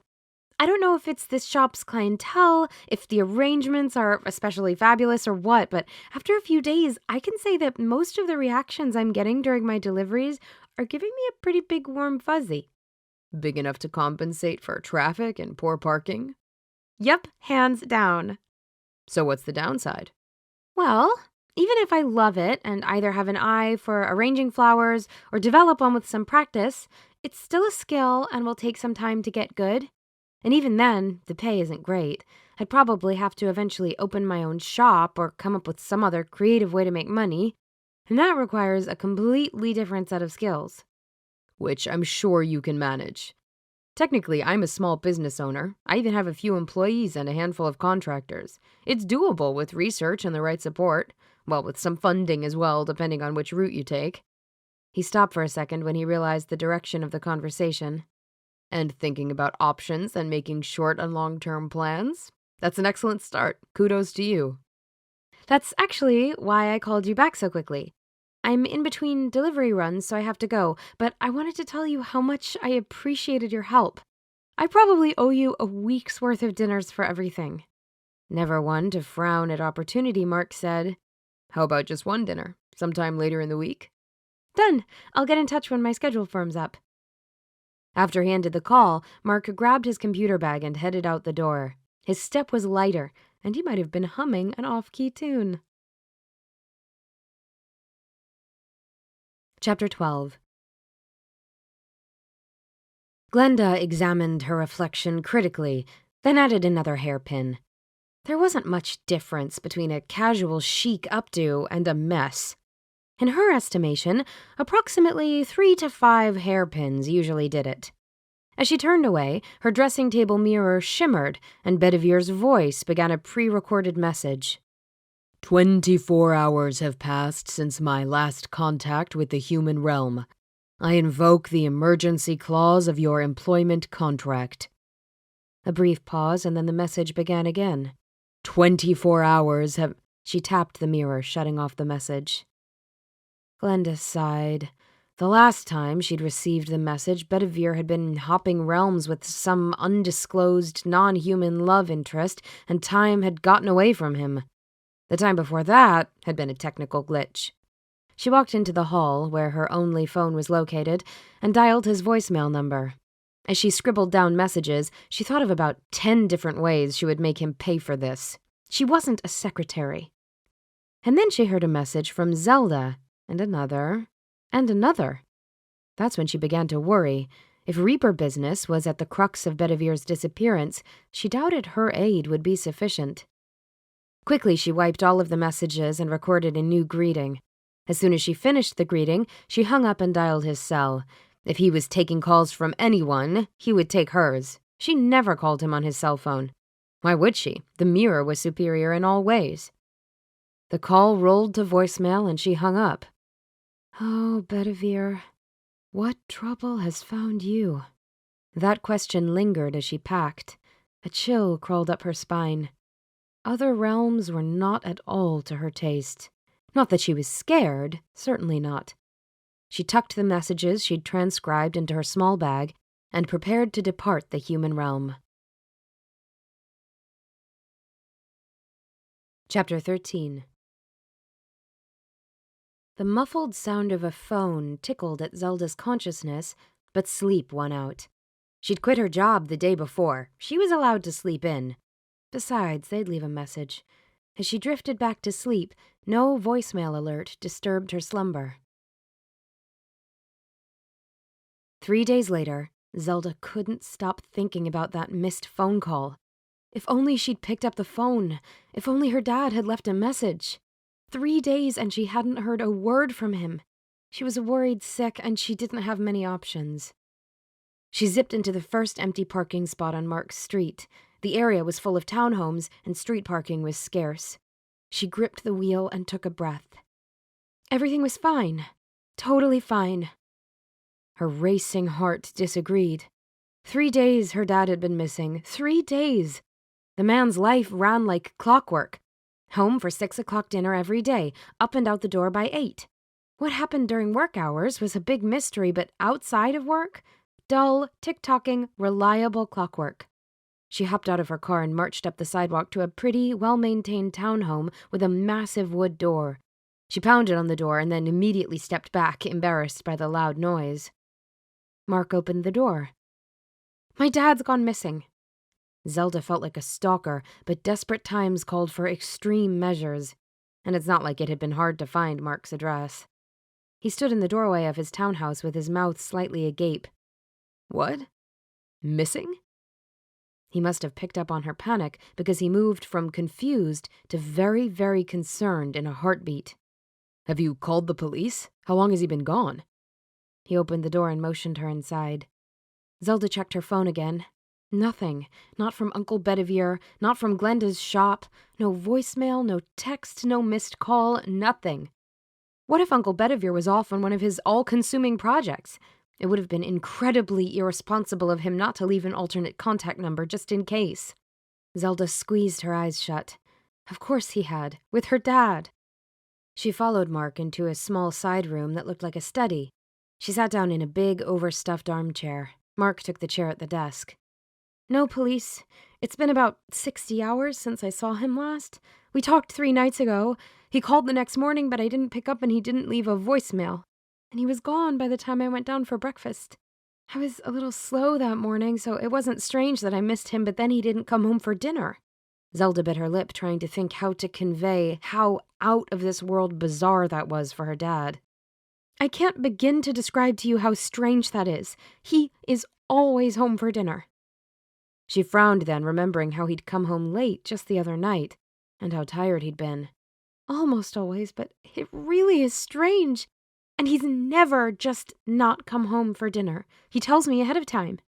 "Wait, 3 days, nights, whatever, 60 hours? That's a long time. And you have no idea where he could be?" She had a few ideas, but they all related to reaping, and since his job was one massive secret followed by another, she had only the vaguest of guesses what could have gone wrong. She sighed. "No clue." He cocked his head, curious and surprised. "Really?" Oh gosh, that empath thing could be inconvenient. Maybe she hadn't thought this through. Zelda flipped through her possible contacts. She knew people in the magic world, but only a few that she trusted. And Uncle Bedivere was the only one who might know if her dad was on some special job, or if something might be wrong at work. No specific locations." Her brain raced. She hadn't called Kitty because she didn't stay up to date on gossip or news, and that was when she was in the country. Kitty really liked her dad, and it would only upset her to hear about this situation. It would be cruel, given the fact Kitty couldn't help and was so far away. Ugh, she'd already been through this. She didn't have any way to find her dad. She'd exhausted the few available channels she had to Bedivere, and there was no one else who could help. "What are you not telling me?" He leaned forward to rest his forearms on his thighs. "Because as of right now, I'm saying call the police." "Here's the thing." She bit her lip. "I have no idea of a physical location where my dad might be. That's absolutely the truth. It's my dad's job. It makes this all complicated." "Whatever it is, I promise you can trust me. I mean, if he's a mafia or something, I'm not sure I can help. But whatever it is, I can keep it to myself." He gave her a grim smile. "I've had a lot of practice." "I'm not supposed to talk about it, on pain of death or torture or something. But seriously, I've called everyone I know to call, and I can't exactly knock on my uncle's door. I don't even really know where he lives. I mean, I've been, but I don't know where it is or how you get there." The words tumbled one after the other out of her mouth. She could see Mark's worry increasing as her panic spiked. She closed her eyes and told herself that it was all going to be okay. She had to believe that. This was her dad. When she cracked her lids and saw she still had Mark's attention, she took a breath and blurted, My dad's the Grim Reaper. Mark's eyes seemed to look at her, through her, into her. She licked her lips. Really? Cross my heart. He just kept looking at her. It was starting to freak her out. Maybe this was a bad idea. She stood up. Bad joke, sorry. Not really the right time or place. More a Halloween thing, right? And showing up on your doorstep. No, I'm glad you did. This isn't really a conversation that works well on the phone. And he was back to his fresh-faced, easygoing self. She peered at him suspiciously. Was he just placating her so he could call the men with the white coats? Sit down. It's okay. I mean, clearly it's not okay. Your dad's missing and he's a guy who... What exactly does a Reaper do? Is that top secret too? Zelda sat back down. No secret there. Just the usual Reaper stuff. He separates souls from their mortal ties. That's poetic. Then he grimaced slightly. In a morbid and terrifying way. Wait till you meet him. He's nothing like you'd expect. Then she realized what she'd said. Mark was a normal and probably wasn't going to meet her dad. Even assuming her dad was okay and could be found. She closed her eyes and fell back into the deep cushions of the chair. Good grief. What am I going to do? Yeah, if you think his disappearance is job-related, then calling the police isn't a great option. You said you tried contacting some people? My Uncle Bedivere. He's one of my dad's best friends since he started, reaping. Oh, no, I'm in serious trouble. I'm not supposed to tell anyone about any of this. Magic, disappearing castles, Dad. Sorry, magic and disappearing castles? I said earlier, Uncle Bedivere's house? It's somewhere, but not someplace you can drive. I don't know exactly. He digs the mysterious sorcerer image, so it's sometimes hard to tell what's smoke and mirrors for effect and what's real magic. Magic? I know we were kidding about the whole empathic thing being a superpower, but it's not. And I don't actually know anything about magic. Even magic folks don't know much about the Grim Reaper job. It's not something you apply for. You're approached. It's weird. No, I was thinking more about a psychic connection. Do you have any kind of in with the psychic crowd? Mark opened his mouth, closed it, blinked. The Grim Reaper is literally a job? Like with a salary and benefits? When she nodded, he said, No wonder you had issues with career planning and strategizing. She waved her hand in front of him. She almost snapped her fingers, but figured that would be a bit much. Hey, psychics, any thought on that? If I'm still alive after Uncle Bedivere gets done with me, we can revisit the whole Reaper thing. Yeah, sorry, I'm not particularly plugged in, but I do know someone. He pulled his phone out of his pants pocket. He scrolled and then made the call. Marv, please? Yes, thank you, that's correct. He ended the call and said, We'll get a call back in 15 minutes. It must be a slow morning. Who's Marv? Looking sheepish, Mark said, Marv's a psychic. He has a sort of upscale hotline that he and 3 of his buddies work together. A psychic hotline? Zelda hadn't quite ventured so far as to consider calling a psychic hotline, but if Mark said it was okay, so be it. The phone rang. Mark glanced at the caller ID, frowned, and then answered the phone. Hey, that was fast. Can I put you on speaker? Mark tapped the phone, then set it on the edge of the desk. Hello? A man with a southern accent said. Marv, I've got a friend, Zelda, here with me on the phone. Hi, Zelda said. She had an odd urge to wave. Zelda, Mark, I had the sense you might be contacting me concerning a pressing matter. Oh, not a psychic sense. Mark doesn't call often. Yeah, sorry about that, Marv. We need to get together next time I'm out in Chicago. Mark gave Zelda a look and nodded. Hi, Marv. I need help finding my dad. He's been missing for almost 3 days and... Honey, let me stop you. Marv's southern accent twanged. He must have moved to Chicago recently because his accent was strong. You need to contact the authorities. I don't do that kind of work anymore. And when I did, I only worked with the police. No, you see, I can't call the police. I can't. Zelda looked at Mark for guidance. Telling Mark was bad enough, but telling a stranger? A psychic hotline stranger? Your father's involved in something the police can't know about. Marv sounded disapproving. Yes, Zelda said. But not how you mean. He's not a criminal. As a favor to me, Marv, please, Mark said. She's on the up and up, and so is her dad. At least give us a local contact. I know you can't do this kind of work long distance, so if you know of someone reliable who practices psychometry locally, or another option for pinpointing his location, I'd be really grateful. Marv let loose a gusty sigh. If this comes back to karmically bite me on my hind end, you'll never hear the end of it. You'll only get good karma points for this one, Mark said. Eyes never leaving the phone, he said, These are good people. Best be. I'm texting you the contact. Not in Austin, but close as I've got. Marv's tone changed, losing some of the grumpy old guy and turning softer. Take care of yourself, Mark. Always. Mark tapped the phone to end the call, then checked the text he'd received. His eyebrows climbed. It's a website. He must have been working when she'd come to the door because his laptop was open on his desk in sleep mode. Zelda felt terrible that she hadn't even considered whether she'd be inconveniencing him when she decided on the spur of the moment to stop by. He'd just been the only person she could think of who might be able to help. Obviously, this is an emergency, and I'm definitely not sorry I came, but I'm sorry to mess up your day. Not a problem. He turned the laptop so she could see as the website loaded. He clicked on a contact button and began an email. When he finished, he turned to her and said, No problem. I'm glad you felt like you could tell me. And I don't have any client appointments today, so I don't even have to reschedule or anything. Zelda felt even worse. There was a plan unfolding, and doing something felt better than doing nothing. But in the absence of blind panic, there was room for guilt. Mark was clearly ready to rearrange his life to help her out. And this was probably over nothing. Her dad was probably fine. She hoped he was fine. He had to be. It's going to be okay.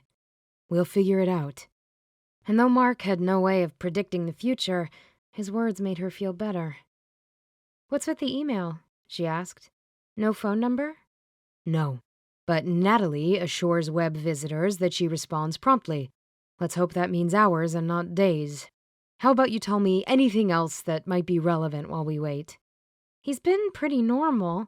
He really sticks to a schedule as far as work goes, and he's mostly been doing that, except for a few nights ago. Actually, that was the last time I saw him. Any ideas where he went or what he was doing? No, just that it had something to do with work. He doesn't talk about it, isn't allowed to talk about it. Mark shook his head. The Grim Reaper, that's just so... I don't even know what it is. Amazing? Crazy that he's your dad?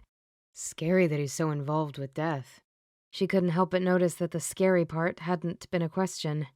You know he doesn't have anything to do with killing people. Not that it mattered, but Zelda felt compelled to set the record straight. Then she remembered that odd conversation she'd had with her dad recently. I asked him recently why he took the job. He wouldn't say. I don't know what they said to convince him, but it must have been big. It wasn't an easy change for either of us to make. Does he have any colleagues besides your uncle? Zelda shook her head, but that reminded her that she hadn't called Uncle Bedivere in at least 30 minutes. She'd been trying to catch him for the last 24 hours. This time, when she called, the phone rang briefly and then was picked up. Oh, thank goodness! But it took her a split second to realize it was a recording, a different recording from before. Hi, this is Zelda Parker, Devlin Parker's daughter and a friend of Bedivere's. It's urgent that Bedivere contact me as soon as possible. There's an emergency. He needs to contact me right away. She left her number and hung up. Mark gave her an inquisitive look. I was calling Uncle Bedivere. I've been getting his voicemail. I left a few messages, but his box has been full the last few times I called. She sank back into the armchair. This was weird. Like an answering service, but with a strange message. The caller you are trying to reach has been unavailable for 24 hours. In case of emergency, leave your name and contact information. Something like that. How would a service know he'd been away for 24 hours? And if Uncle Bedivere set up the service himself, he must have gotten his messages. Why isn't he calling me back? Maybe he's with your dad, and they're taking care of some unexpected business. Either way, he'd call if he could, I'm sure. Mark gave her a critical look. Did you eat breakfast this morning? That had been the last thing on her mind. No, just forgot. Let's head into the kitchen and I'll make you some brunch. How does that sound? He must have seen her hesitation because he added, We can't do much until Natalie emails us back. Come on. He reached out a hand. He was right, and now that she thought about it, she was a little queasy, probably from hunger. She took his hand and let him pull her off the sofa. He immediately let go, but in that moment, with his hand wrapped around hers, she exhaled. Not physically, but emotionally. They'd sort this out. Her dad was going to be fine. He was. Mark's disembodied voice asked, How do you feel about granola? He popped his head out of what had to be a huge walk-in pantry. It's great. I get it from one of the stalls at the farmer's market, and I've got some fresh fruit. Add some milk, and it's pretty much a meal. Perfect. She inched her way a little deeper into his kitchen. She felt like she'd invaded his home. Not that he'd said or done anything to make her feel that way. No, it was just the fact of having shown up on his doorstep uninvited. He puttered around the kitchen, gathering up a bowl and spoon, milk from the fridge, and blueberries. I don't actually cook much from scratch, but I do keep the kitchen stocked. Go ahead and have a seat. I'll bring everything over. She sat down at the small breakfast table. It was just about big enough for 3 place settings, but it didn't look like he used it much. I cook a bit. Dad and I alternate who cooks and who cleans. He carried a tray over with granola fixings for both of them. After they'd both prepared their brunch, though it was closer to lunch in reality, they ate in silence for several minutes. When they were about halfway through the meal, Mark asked, Does your dad, being a Reaper, have something to do with you not having a ton of friends? When she raised her eyebrows at his question, he clarified. Well, clearly you're capable of meeting people and making friends. Is the Reaper thing why you haven't? Well, my dad and I are close. She tried not to think where her dad might be right now. She gave herself a good mental shake. Anyway, between my dad and Kitty being busy with work and partying like a rock star, there just wasn't that much time. And I didn't really see the need. But also, yes, that was part of it. Kitty never seemed to care who my dad was, and it doesn't hurt that my dad adores her. Other magical people, however, tend to be wary of both my dad and me. And as for normals, people without magic, it's hard to be friends with someone who can't understand or even know about one of the most important events of my childhood. Mark cocked his head. There's a catch to the Reaper gig. When a candidate accepts the Reaper position, almost all of their ties to their former life are severed. Close friends and family remember you. My mom, for example, still knows she has a daughter, but for everyone else, he just disappears from memory. And since I decided to go with him, I disappeared too. That's magic. She wiggled her fingers as if casting a spell. Most of my old friends and acquaintances have no memory of me. Wow, that's huge. You must have resented your dad for making that choice. Weirdly, I never did. Or if I did, it wasn't for long. Once he took the job, he was a different man. He was always so tired before, and sad. She blinked, misty-eyed as she remembered that time. Yeah, he was really sad back then. But it all changed when he took the job. She shrugged. Then she remembered Uncle Bedivere. Oh, I'm so dead. I'm spilling all the beans. I'm probably getting my toenails plucked or something. There are extenuating circumstances. She sighed softly. Yeah. Mark's phone vibrated. After checking his email, he said, This is it. Marv gave her a heads up that we'd be contacting her. She says we have to come to her, but she'll fit us in whenever we arrive. She practices psychometry, so she needs an object of your dad's, preferably something he wore close to his skin for a while or of some sentimental value. Zelda was having a hard time catching her breath. Putting their plan into action made his disappearance real and immediate. She blew out a breath. I checked. His wallet and watch are gone. I think I know where his wedding ring is, but there's not much sentimental value there, and it's been a while since he's worn it close to his skin. Oh, I've got it! His high school ring. He loves that ring. I know exactly where it is. He's been meaning to get it resized. It's in the kitchen. Mark was already toting their dishes to the sink. As he grabbed his car keys, wallet, and cell, he said, I'll drive. Yeah, that's probably smart. I don't exactly remember all of the drive here this morning. Mark gave her a worried look. That's not okay. I'm definitely driving. Chapter 14. It took Mark and Zelda 15 minutes to retrieve her dad's ring from exactly where she'd remembered. Then another 45 to get to San Marcos, the town where Natalie lived. When they arrived, Zelda was surprised to find they'd landed in a small, cute neighborhood full of mature trees and quirky houses that had morphed over the years to look nothing like one another. They parked on a quiet cul-de-sac, but there was a bustling coffee shop within easy walking distance. Not what I expected. Mark's voice startled her. She'd been so wrapped up in the surroundings and maybe still overwhelmed by worry that she hadn't even seen him get out of the car. Yeah, me neither. Although she wasn't sure that she had expected anything in particular. She clutched the ring tight in her hand. All right, let's go. They walked up the path to Natalie's front door together. She was about to knock, but Mark beat her to it. When Natalie opened the door, Zelda got another surprise. Natalie wasn't any older than Zelda, maybe younger. Zelda was about to ask if they were in the right place when the girl stretched out a hand. Hi, I'm Natalie. You're Zelda and Mark? Zelda switched the ring to her left hand and then shook Natalie's. Mark shook her hand and said, Yes, and thank you for fitting us in. Absolutely, anything for Marv. He's been a wonderful mentor and resource. She swung the door wide and invited them to join her inside. She pointed to the left and said, The office is just there. The room was comfortably furnished with a settee and 3 armchairs. The furnishings were well maintained but not new, and the focus had clearly been comfort over style. But the overall look worked to create an inviting atmosphere. Natalie motioned for them to sit. You have an item? Zelda handed her the ring. Natalie took it and then placed it on a small coffee table situated between her seat and Mark and Zelda's settee. Just give me a moment to see if I can make a connection to the owner. She picked up the ring and closed her hands. Immediately, her eyes popped back open. There's a very strong connection to the ring. Closing her eyes, she continued. Joy, love, heartache, and sorrow, but that's all in the past. She held the ring lightly, running her fingers over the etchings. A stretched place. A frown formed. A dark place.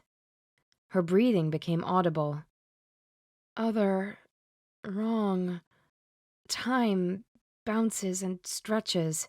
She set the ring down, then opened her eyes and rubbed her temple. Are you okay? Mark's voice sounded tight. Zelda thought that concern was for her father more than the psychic. The words she'd spoken were hardly reassuring. I don't usually get a headache from readings. It was hard to break through to the present. Does your father wear this ring frequently? Now, not just back when he was in high school? Oh, yes, Zelda said. All the time up until about 2 or 3 months ago. It's gotten a bit tight over the years, so he was having it resized.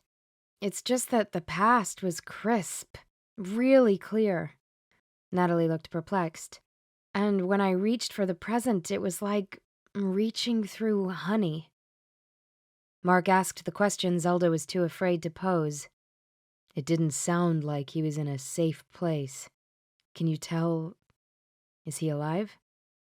Zelda's breath hitched. Natalie reached toward her as if to comfort, but she was too far away. I think so. I've never felt anything like it before, but I have read a great number of items that belonged to departed loved ones. This was nothing like that. Let me try again. Maybe I can get something more specific. As Natalie had spoken, Mark had reached down and clasped her hand. Zelda had the suspicion she might be squeezing his fingers lifeless, but she was too distracted to be sure. Please, if you can. Natalie picked up the ring again. She held it cupped loosely in her palm this time. As the seconds passed, increasing strain showed on her face. Whatever was happening, Natalie was under great stress. Glenda had finally tracked the duo down, in limbo. Both the Reaper and Bedivere had pinged present as she'd done a sweep of the realm's several layers of reality away from the human realm. They couldn't have been around the corner at the North Pole, a cold but pleasant destination. Or even just a bit further in Atlantis. She sighed. Atlantis was such a lovely spot. Trudging through waterlogged grass that was sure to ruin her shoes, she shook off any lingering thoughts of the temperate and welcoming land of Atlantis. No, Bedivere had landed in Limbo. Reaped souls did not travel to Limbo, so she had no idea what possible connection the Reaper had with this place. But if the Reaper was here in the company of Bedivere, souls were sure to be a part of the equation. Limbo was much as she remembered it from a previous trip. A single previous trip. Damp, chilly in a way that sank into her bones, and a depressing gray landscape that tugged down on her very being. It was a distasteful place at best. She shivered as a misty cloud of fog gathered in the grove of trees ahead of her. Her destination? Oh my. She increased her pace until she was trotting over the uneven ground. When she arrived at the trees, she called out, "Bedivere?" "Here!" Bedivere's voice emerged from the fog. "Quickly, woman, this way." A dense ball of light flashed ahead and to her right, then hung suspended in the air for several seconds before fading. Much as she disliked being called a woman, Bedivere would only slip so far in a moment of extreme stress. She swallowed an annoyed grumble, and then she picked up her pace once again. The fog grew denser as she closed in on Bedivere's, and she hoped the Reaper's, location. The mist prickled oddly at her skin, crawling across her arms, her legs, and her back like a living thing. The swirling cloud was all wrong. She shivered almost uncontrollably now. Terribly wrong. Her skin crawled with more than the cold as she realized what crept against her skin. The thick dampness surrounding her was no fog. Human souls, reaped from their bodies, gathered here. They coalesced in this copse around her. Another flare of light shot upwards, perhaps 30 feet away. "I see it! I'm coming!" she called. She could hear the fear in her own voice. As she moved closer and could see both Bedivere and a second man, she realized that the souls were converging not on her, but on the strange man, on the Reaper. What terrible thing had happened here to bring these poor creatures to Limbo, to put them in such an agitated and confused state, and to be pulled so violently toward the Reaper? "Quickly. I'll drop the barrier, but you must hurry." Bedivere held his oddly incongruous cell phone in one hand and was surrounded by a bubble of clear, soul-free air. "You've arrived just in time. Take over the barrier so that I can place a call." He'd gone mad. Glenda mentally chastised herself. Of course he hadn't. The man simply had more information and knowledge and experience than she did. But a call from Limbo? Bedivere, looking surprisingly unruffled by the chaos around him, raised an eyebrow at her. "It can be done with great difficulty. And someone, likely Zelda, has reached through the veils separating the human realm from this one, searching for the Reaper. Making me a target." The Reaper lifted a hand in greeting. "Hi." "Yes, I see that now. All right." She steeled herself for a rather uncomfortable transfer. Bedivere's talents were not her own, and neither were they particularly compatible. "Ready?" Bedivere muttered a few words, the meaning well outside her own limited spell vocabulary. "Oh, drat." She couldn't recall the words she needed. "Plain English will do, but hurry." Bedivere nodded in the direction of the yet denser fog outside the magical construct protecting them. "They grow increasingly agitated." Glenda frowned. Pressure certainly wouldn't help. Strengthen these walls to push back our enemies and keep us safe."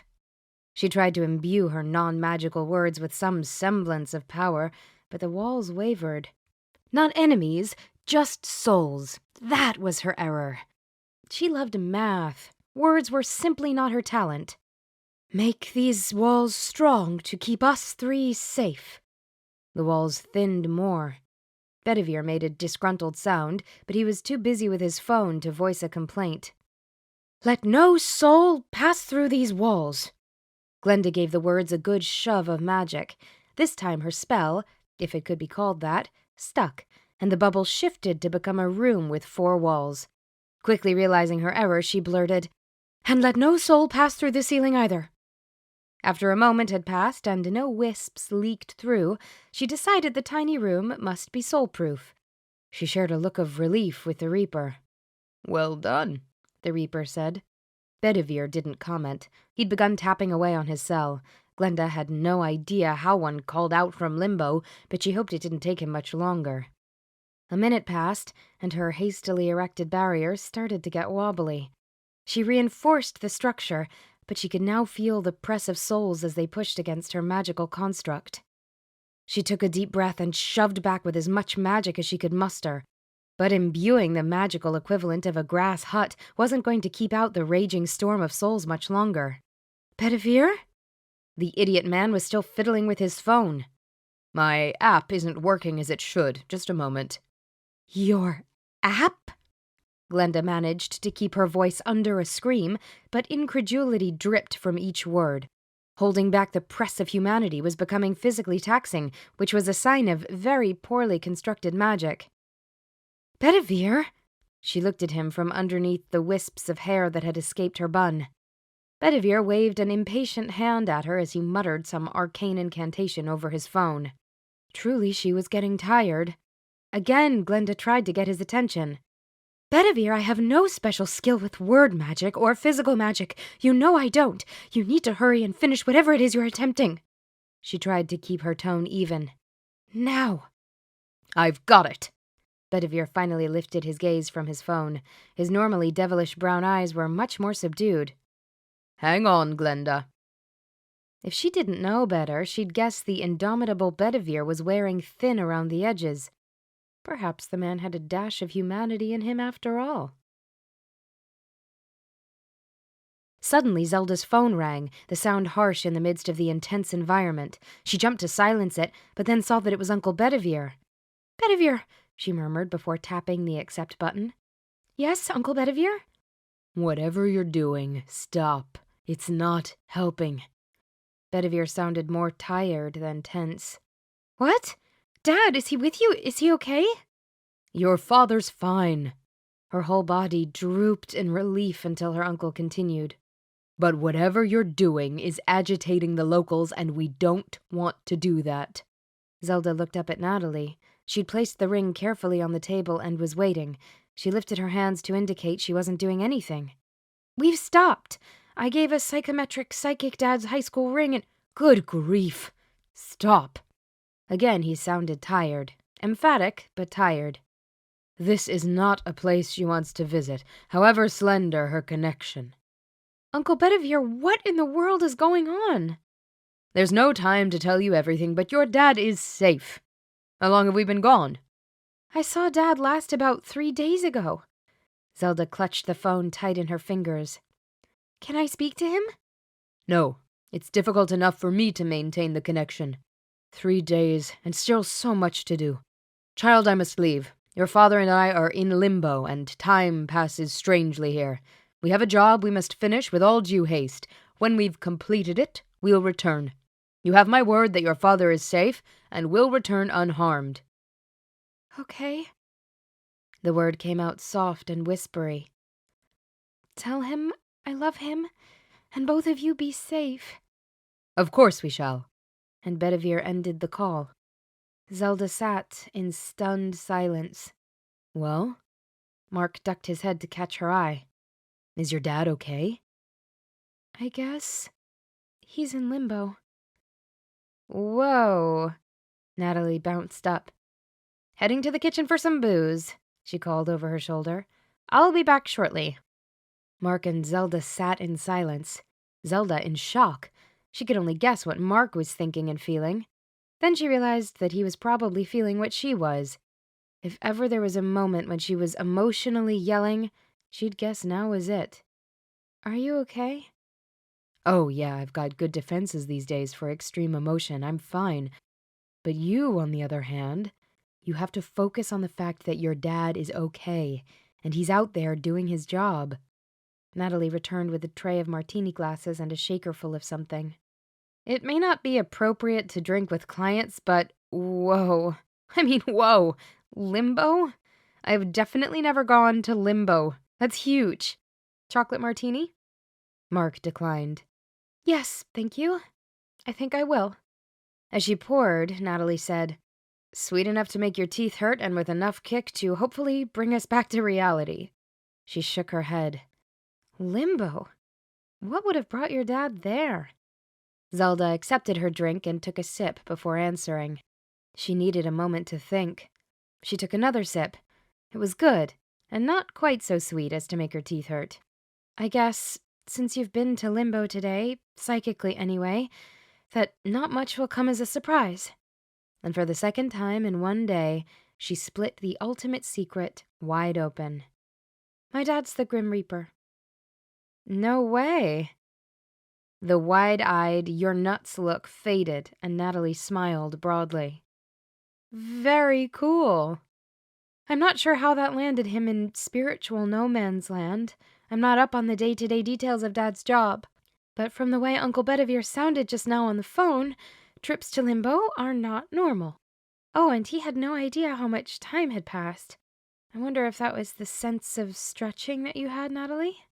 Time warping around me, maybe? Oh, that is seriously cool.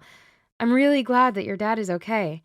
But this has been a once-in-a-lifetime experience I couldn't have even imagined. I didn't even know I could leave this plane of existence. Yeah, don't be surprised if a hooded guy comes calling and wants your toenails. Zelda looked down at her martini glass and saw that it was empty. I'm not sure what that means. Would you like another martini? Natalie picked up the shaker. Today is a day for serious booze. When Zelda declined, Natalie topped off her own drink and muttered, Limbo. After Mark surreptitiously assured Zelda that Natalie was taking everything as well as she seemed to be, they said their goodbyes. Zelda let Mark open the car door without protest. She was happy to be coddled. And she was a little tipsy. She wasn't usually such a lightweight, but this was twice that she'd had a drink without much in her stomach. Apparently that was a bad idea. Who knew?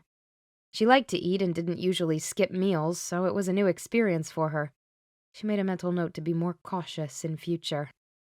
Mark's voice startled her out of her thoughts. I think she was more fascinated than anything else. Natalie? That's the impression I got. Did Bedivere say when he expected your dad back? Trying not to look like the worrywart she was, Zelda said, No clue, because of that weird passage of time. Uncle Bedivere sounded wiped. I can only imagine how my poor dad's doing. Hey, he's the Grim Reaper. He has superpowers you don't even know about. He's going to be fine. Yeah, but until he's back home, I'm going to be crazy worried. Mark sighed. I know. I would be too. At some point, Zelda fell asleep. She had no idea how. Maybe the partial release of worry, knowing that her dad was alive even if he wasn't coming home right away. Maybe the chocolate martini. Probably both. She woke up as they pulled into her driveway. She blinked blearily. I can't believe I fell asleep. I can. You probably haven't slept well the last 2 nights. He tipped his head to the left. And you had a martini. You have been a complete rock star. I honestly don't know what I'd have done without you. Mark smiled. You're welcome. But I can tell you exactly what you'd have done. You'd have managed, because you're that kind of person. You think so, huh? Well, thank you. Someone she respected as competent and together actually thought she was capable of handling a crisis. That was nice. Okay, really nice. It would be fabulous, but for the fact that the crisis was hardly over. When her dad walked through the door, then it would be over. Have you talked to your new bosses about what's been going on? Zelda swallowed a smile. Is that your way of asking if I've been going to work? I did until this morning. I told them I had a family emergency, and both were surprisingly supportive, given the fact I've only worked for them about 2 seconds. It probably helped that I hunted up volunteers to work my shifts. See what I mean? All under control. Yeah. She opened the car door. I'll let you know as soon as I hear from Dad. I think you should probably get the scoop on what exactly happened, if he can share it. Oh, and Uncle Bedivere. Yep, I got it. Bedivere might send someone over to torture my soul into silence. Zelda laughed. Yeah. In retrospect, that seems like the least of my concerns, and highly unlikely on your end. But forewarned, forearmed, etc. It'll be interesting to see exactly how much trouble I'm in. Get to bed early tonight and get some sleep. I'll see you when your dad's home." She unlocked the door, pulled herself past the kitchen and up the stairs, and dropped onto her bed. She might not even make it to this evening. She might just fall asleep right now. Then she realized Mark didn't have the slightest hesitation about meeting her dad. Mark wasn't terrified witless, unlike every magic guy she'd ever met, because Mark was brave and kind and generous and... Her eyes fluttered closed. Chapter 15. It was 4 days before her dad turned up. 4 very long, very stressful days. She kept herself busy with work, stocking up the kitchen, cooking, and reading up on flower arranging. She only saw Mark briefly the day after she'd spoken with Bedivere, and that was when the lovely man returned her car. She'd planned to get a rideshare car to drop her at her car before work, but she'd gotten a text from Mark saying he'd found her spare key in the magnetic hide key in her wheel well, that she might want to find a new place for it, and that he and a buddy would be swinging by shortly to drop it in her drive. She hadn't met up with him since he'd returned her car for a number of reasons, in part because she'd be poor company until her dad was home safe, in part because she felt like she'd invaded the poor man's life without giving him any say. But the greatest part was fear. At some point, she'd fallen for him. Love? That was a big word. She knew she loved the way he made her feel. Brave, capable, able to handle the smallest detail or the greatest problem. She loved the way he approached every day with confidence, tempered by modesty. She loved that he wanted to make the world a better place, and that he acted on that desire. She loved that he could pry into the minds of passers-by, and yet he chose not to. And that wasn't even the end of the list. But he was a normal. And he had his life together. He had a job he liked, he owned his own business, and he wasn't going broke, from what she could tell. That was pretty together in her book. She didn't see how it could possibly work. Or rather, she was afraid to hope it might work.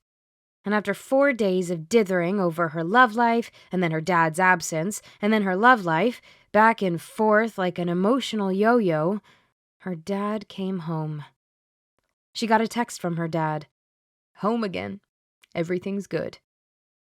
She was at work delivering flowers when she got the text. She was almost at her next delivery location, a quiet suburban neighborhood in the south. As soon as she passed the entrance sign to the neighborhood, she pulled over to the side of the road and called her dad back. "Hey, kiddo." "Hey, Dad. You're really all right?" "You bet. Tired, but otherwise good. I got the go-ahead to share the details with you, so I'll tell you all about it when you get home. Are you at work?" "Yes, delivering flowers.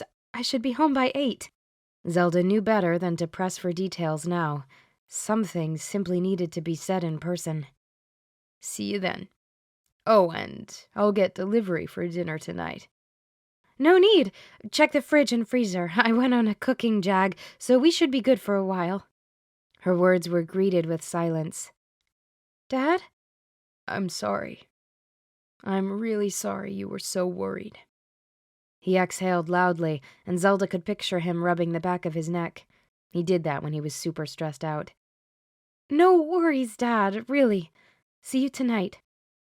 After she hung up, she made another call, and then she put her phone away and tried to concentrate solely on work. 3 more hours before 8 o'clock, and she wasn't sure how she felt, so best to focus on work for now. Zelda opened the back door at 8:15. She hadn't meant to be late, but she got turned around on her last delivery, probably because she hadn't been as focused on work as she should have been. But that 15 minutes meant Mark had arrived early. She'd passed his hybrid in the drive. "Oops," she murmured.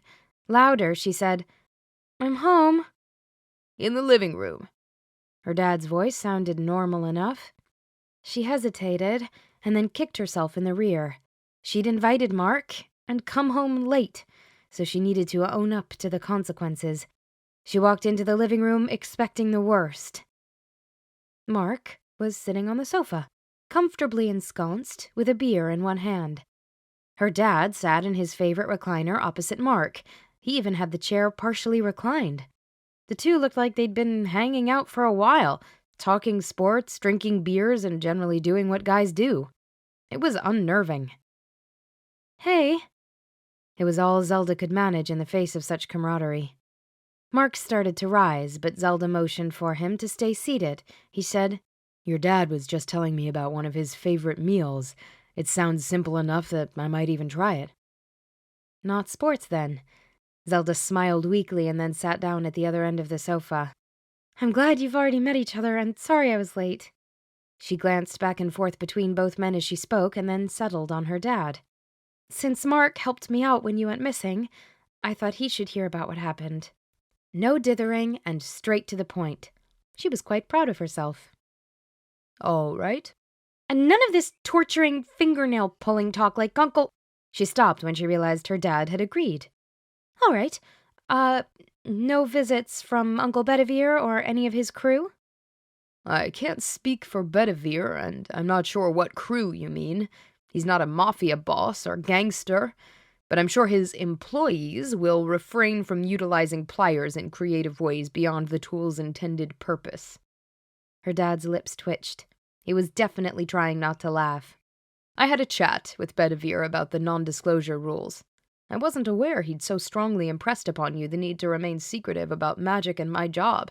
He reminded me that he and my predecessor had been in the awkward position of explaining the rules to a 15-year-old girl, and neither of them had been certain what they should say to keep you quiet. Zelda leaned forward. Are you telling me they made all of that up? The fingernails, toenails, whatever, and the tortured soul stuff? You couldn't really think Bedivere had a torture squad. Her dad's lips were past twitching, and he was now trying to hold back a full-blown grin. You must have known on some level it was malarkey. Oh, good grief. I will never let him forget this. Spying on me, telling me big whoppers as a kid. He is a terrible almost uncle. Zelda crossed her arms and fell back against the cushions of the sofa. I might have suspected some exaggeration, of course, but outright fibbing? Shame on him. To give the guy some credit, Mark said, most 15-year-olds aren't particularly capable of keeping mum. I'd probably have come up with some dire consequences, too, if I'd been in his shoes. Shush with your fair talk. I'm allowed to be annoyed for a few minutes. She wrinkled her nose. And I can't hold a grudge against Uncle Bedivere anyway. He really is a lovely guy. So, about my disappearance, Dad said. Do you want a beer first? He asked Zelda. I think I'll pass. I've had a boozy week. When her dad, who knew she wasn't a big drinker, gave her a curious look, she lifted her hands. Not that bad, just had a drink on an empty stomach once or twice. And I haven't eaten dinner yet. Okay. Well, long story short, I'm trying to quit. Whoa, what? Zelda's startled question popped out unbidden, but then another and another just rolled out. Without talking to me? Now? Can you even do that? How do you do that? Her dad took a sip of beer. Are you done? Huh? Oh, yeah, sorry, just a bit surprising. Her dad set his beer down.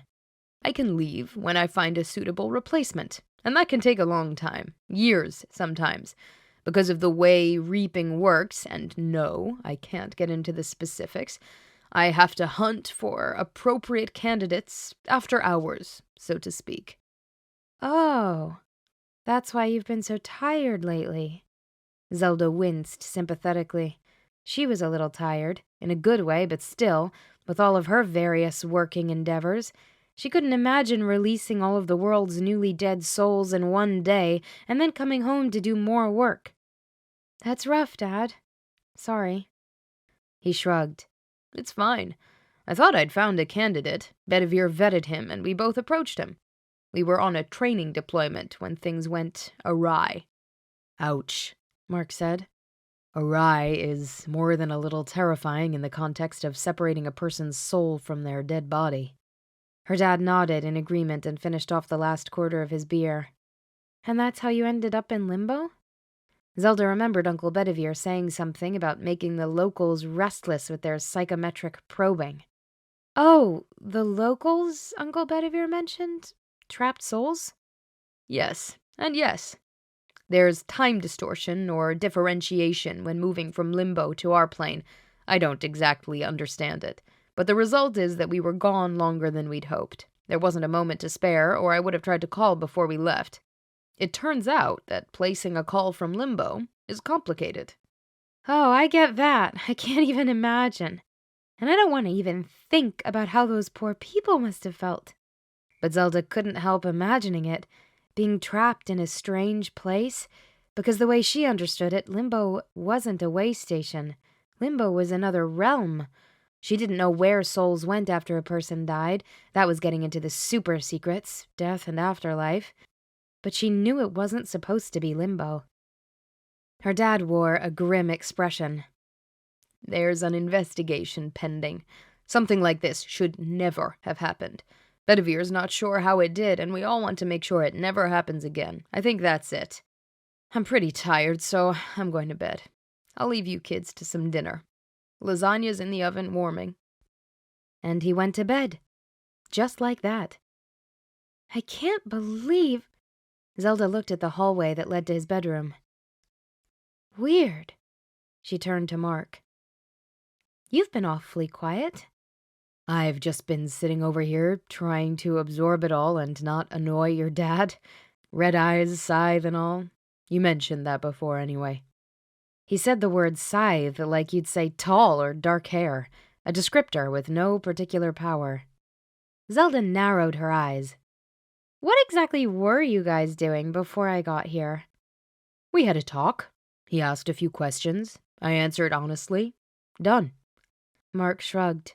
Your dad seems like a really nice guy. Huh. I'm actually kind of hungry. Lasagna? Mark asked and half rose from the sofa. Oh, yes, definitely. She followed him into the kitchen. She fetched dishes and pulled the lasagna out of the oven, all with a distracted air.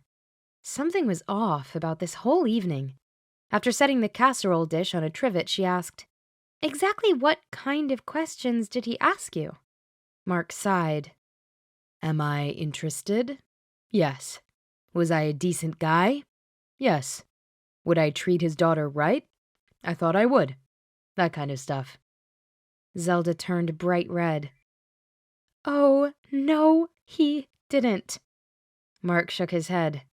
And that's why I didn't want to tell you. I knew you'd overreact. He's your dad, and maybe a tiny bit overprotective. Of course he asked those questions.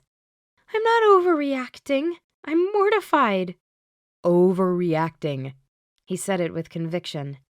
Give your dad and yourself a break. Are we going to eat? Wait, so you told him you were interested in me in a romantic sense? Blue-gray eyes met hers. Yes. He nodded, just in case words weren't enough, she suspected. She was being particularly slow this evening. But I said... You said you were only interested in being friends. And I'm absolutely interested in being friends. Why would I want to date a woman who wouldn't make a great friend? I also happen to think you're incredibly hot, a fantastic person, and eminently dateable. Zelda blinked at so many compliments, all stated as if they were simply fact. She took a short, shallow breath, the spatula in her hand poised in the air over the lasagna.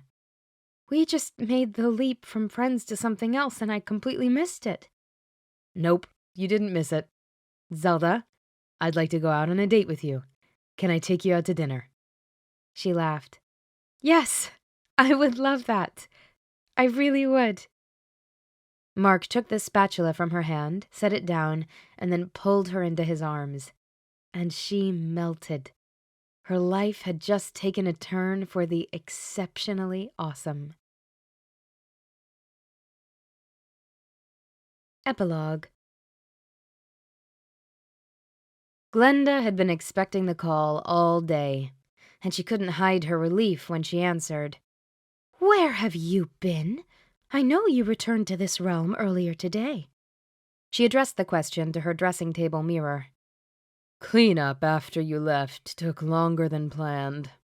The mirror moved sluggishly and Bedivere sounded tired. Glenda had departed limbo almost as soon as the cloud of souls had dispersed. Bedivere had been most insistent. I would have stayed. No, you couldn't help. That was a task only the Reaper and I could complete. And I needed you to keep an eye on the home front. Perking up a bit, he said, I learned earlier today that you missed your appointment with Zelda. Traffic was less predictable than expected. Glenda squeezed her eyes shut. When she opened them, her face was smoothed of worry and showed only mild curiosity. She'd learned long ago that to hide emotions in the voice, it was best to start with the face. For shame, Bedivere. You know me better than that. Now you're just teasing. It was the most masterful of setups, but only because the dear girl had already met a wonderful match. She simply needed a small but firm push in the right direction. Her situation is improved, then. The strain of the last several days may have settled into the pit of her stomach, but the feeling would fade, and matchmaking two well-suited souls would go a long way toward helping. With true satisfaction reflected in her voice, Glenda said, Much improved, as I suspect you're already aware. I may have had a small peek into her life. Glenda, I have to ask. Poking, prodding gently, Bedivere said, You didn't inadvertently have anything to do with the reaping situation, did you? Deadly serious now, Glenda said, No, I would never toy with the souls of the dead, even for love. You didn't encounter any problems returning everyone to their appropriate realm or realms? No more difficulties. A soft sigh rippled the glass. I'm sorry for asking, but as you know, it's been a trying few days, and there are still many unanswered questions. I assume the candidate had all of the right markers and the latent talent, or he wouldn't have been approved. Glenda had at least a superficial understanding of the process involved in contracting a new Reaper. We believed so, until we discovered the effects of his first day reaping and how terribly wrong it had gone for those souls. I'm arranging an immediate investigation. Until it's completed, my friend must stay in the Reaper position and continue to scout for possible replacements. Glenda perked up at the mention of his friend. She knew Bedivere was fond of his most recent Reaper, but friends? He's certain he has no desire to stay? No. Something calls to him from the mortal world. Ah, I'm sorry we'll be losing him. Perhaps a little predictive magic can aid the search for a replacement. If you feel so inclined, I certainly wouldn't prevent you. The glass lightened and brightened. Glenda smiled. Silly man, he could have simply asked. Before the impulse faded, she quickly said, I'm glad you're safe. Yes, and much as I appreciate your timely intervention, next time don't leave home to look for me. I'd like for you to stay safe. And you are your best self in the human realm, throwing your predictive magic around like an exuberant teenager, matchmaking, helping others. It suits you. Glenda had to agree. She was her best self in this world. And it was lovely when Bedivere noticed. This has been Deathly Love, The Good Witch Matchmaker, Volume 3. Written by Kate Lawley. Narrated by Sonia Field. Copyright 2016 by Catherine G. Cobb. Production copyright 2017 by Catherine G. Cobb.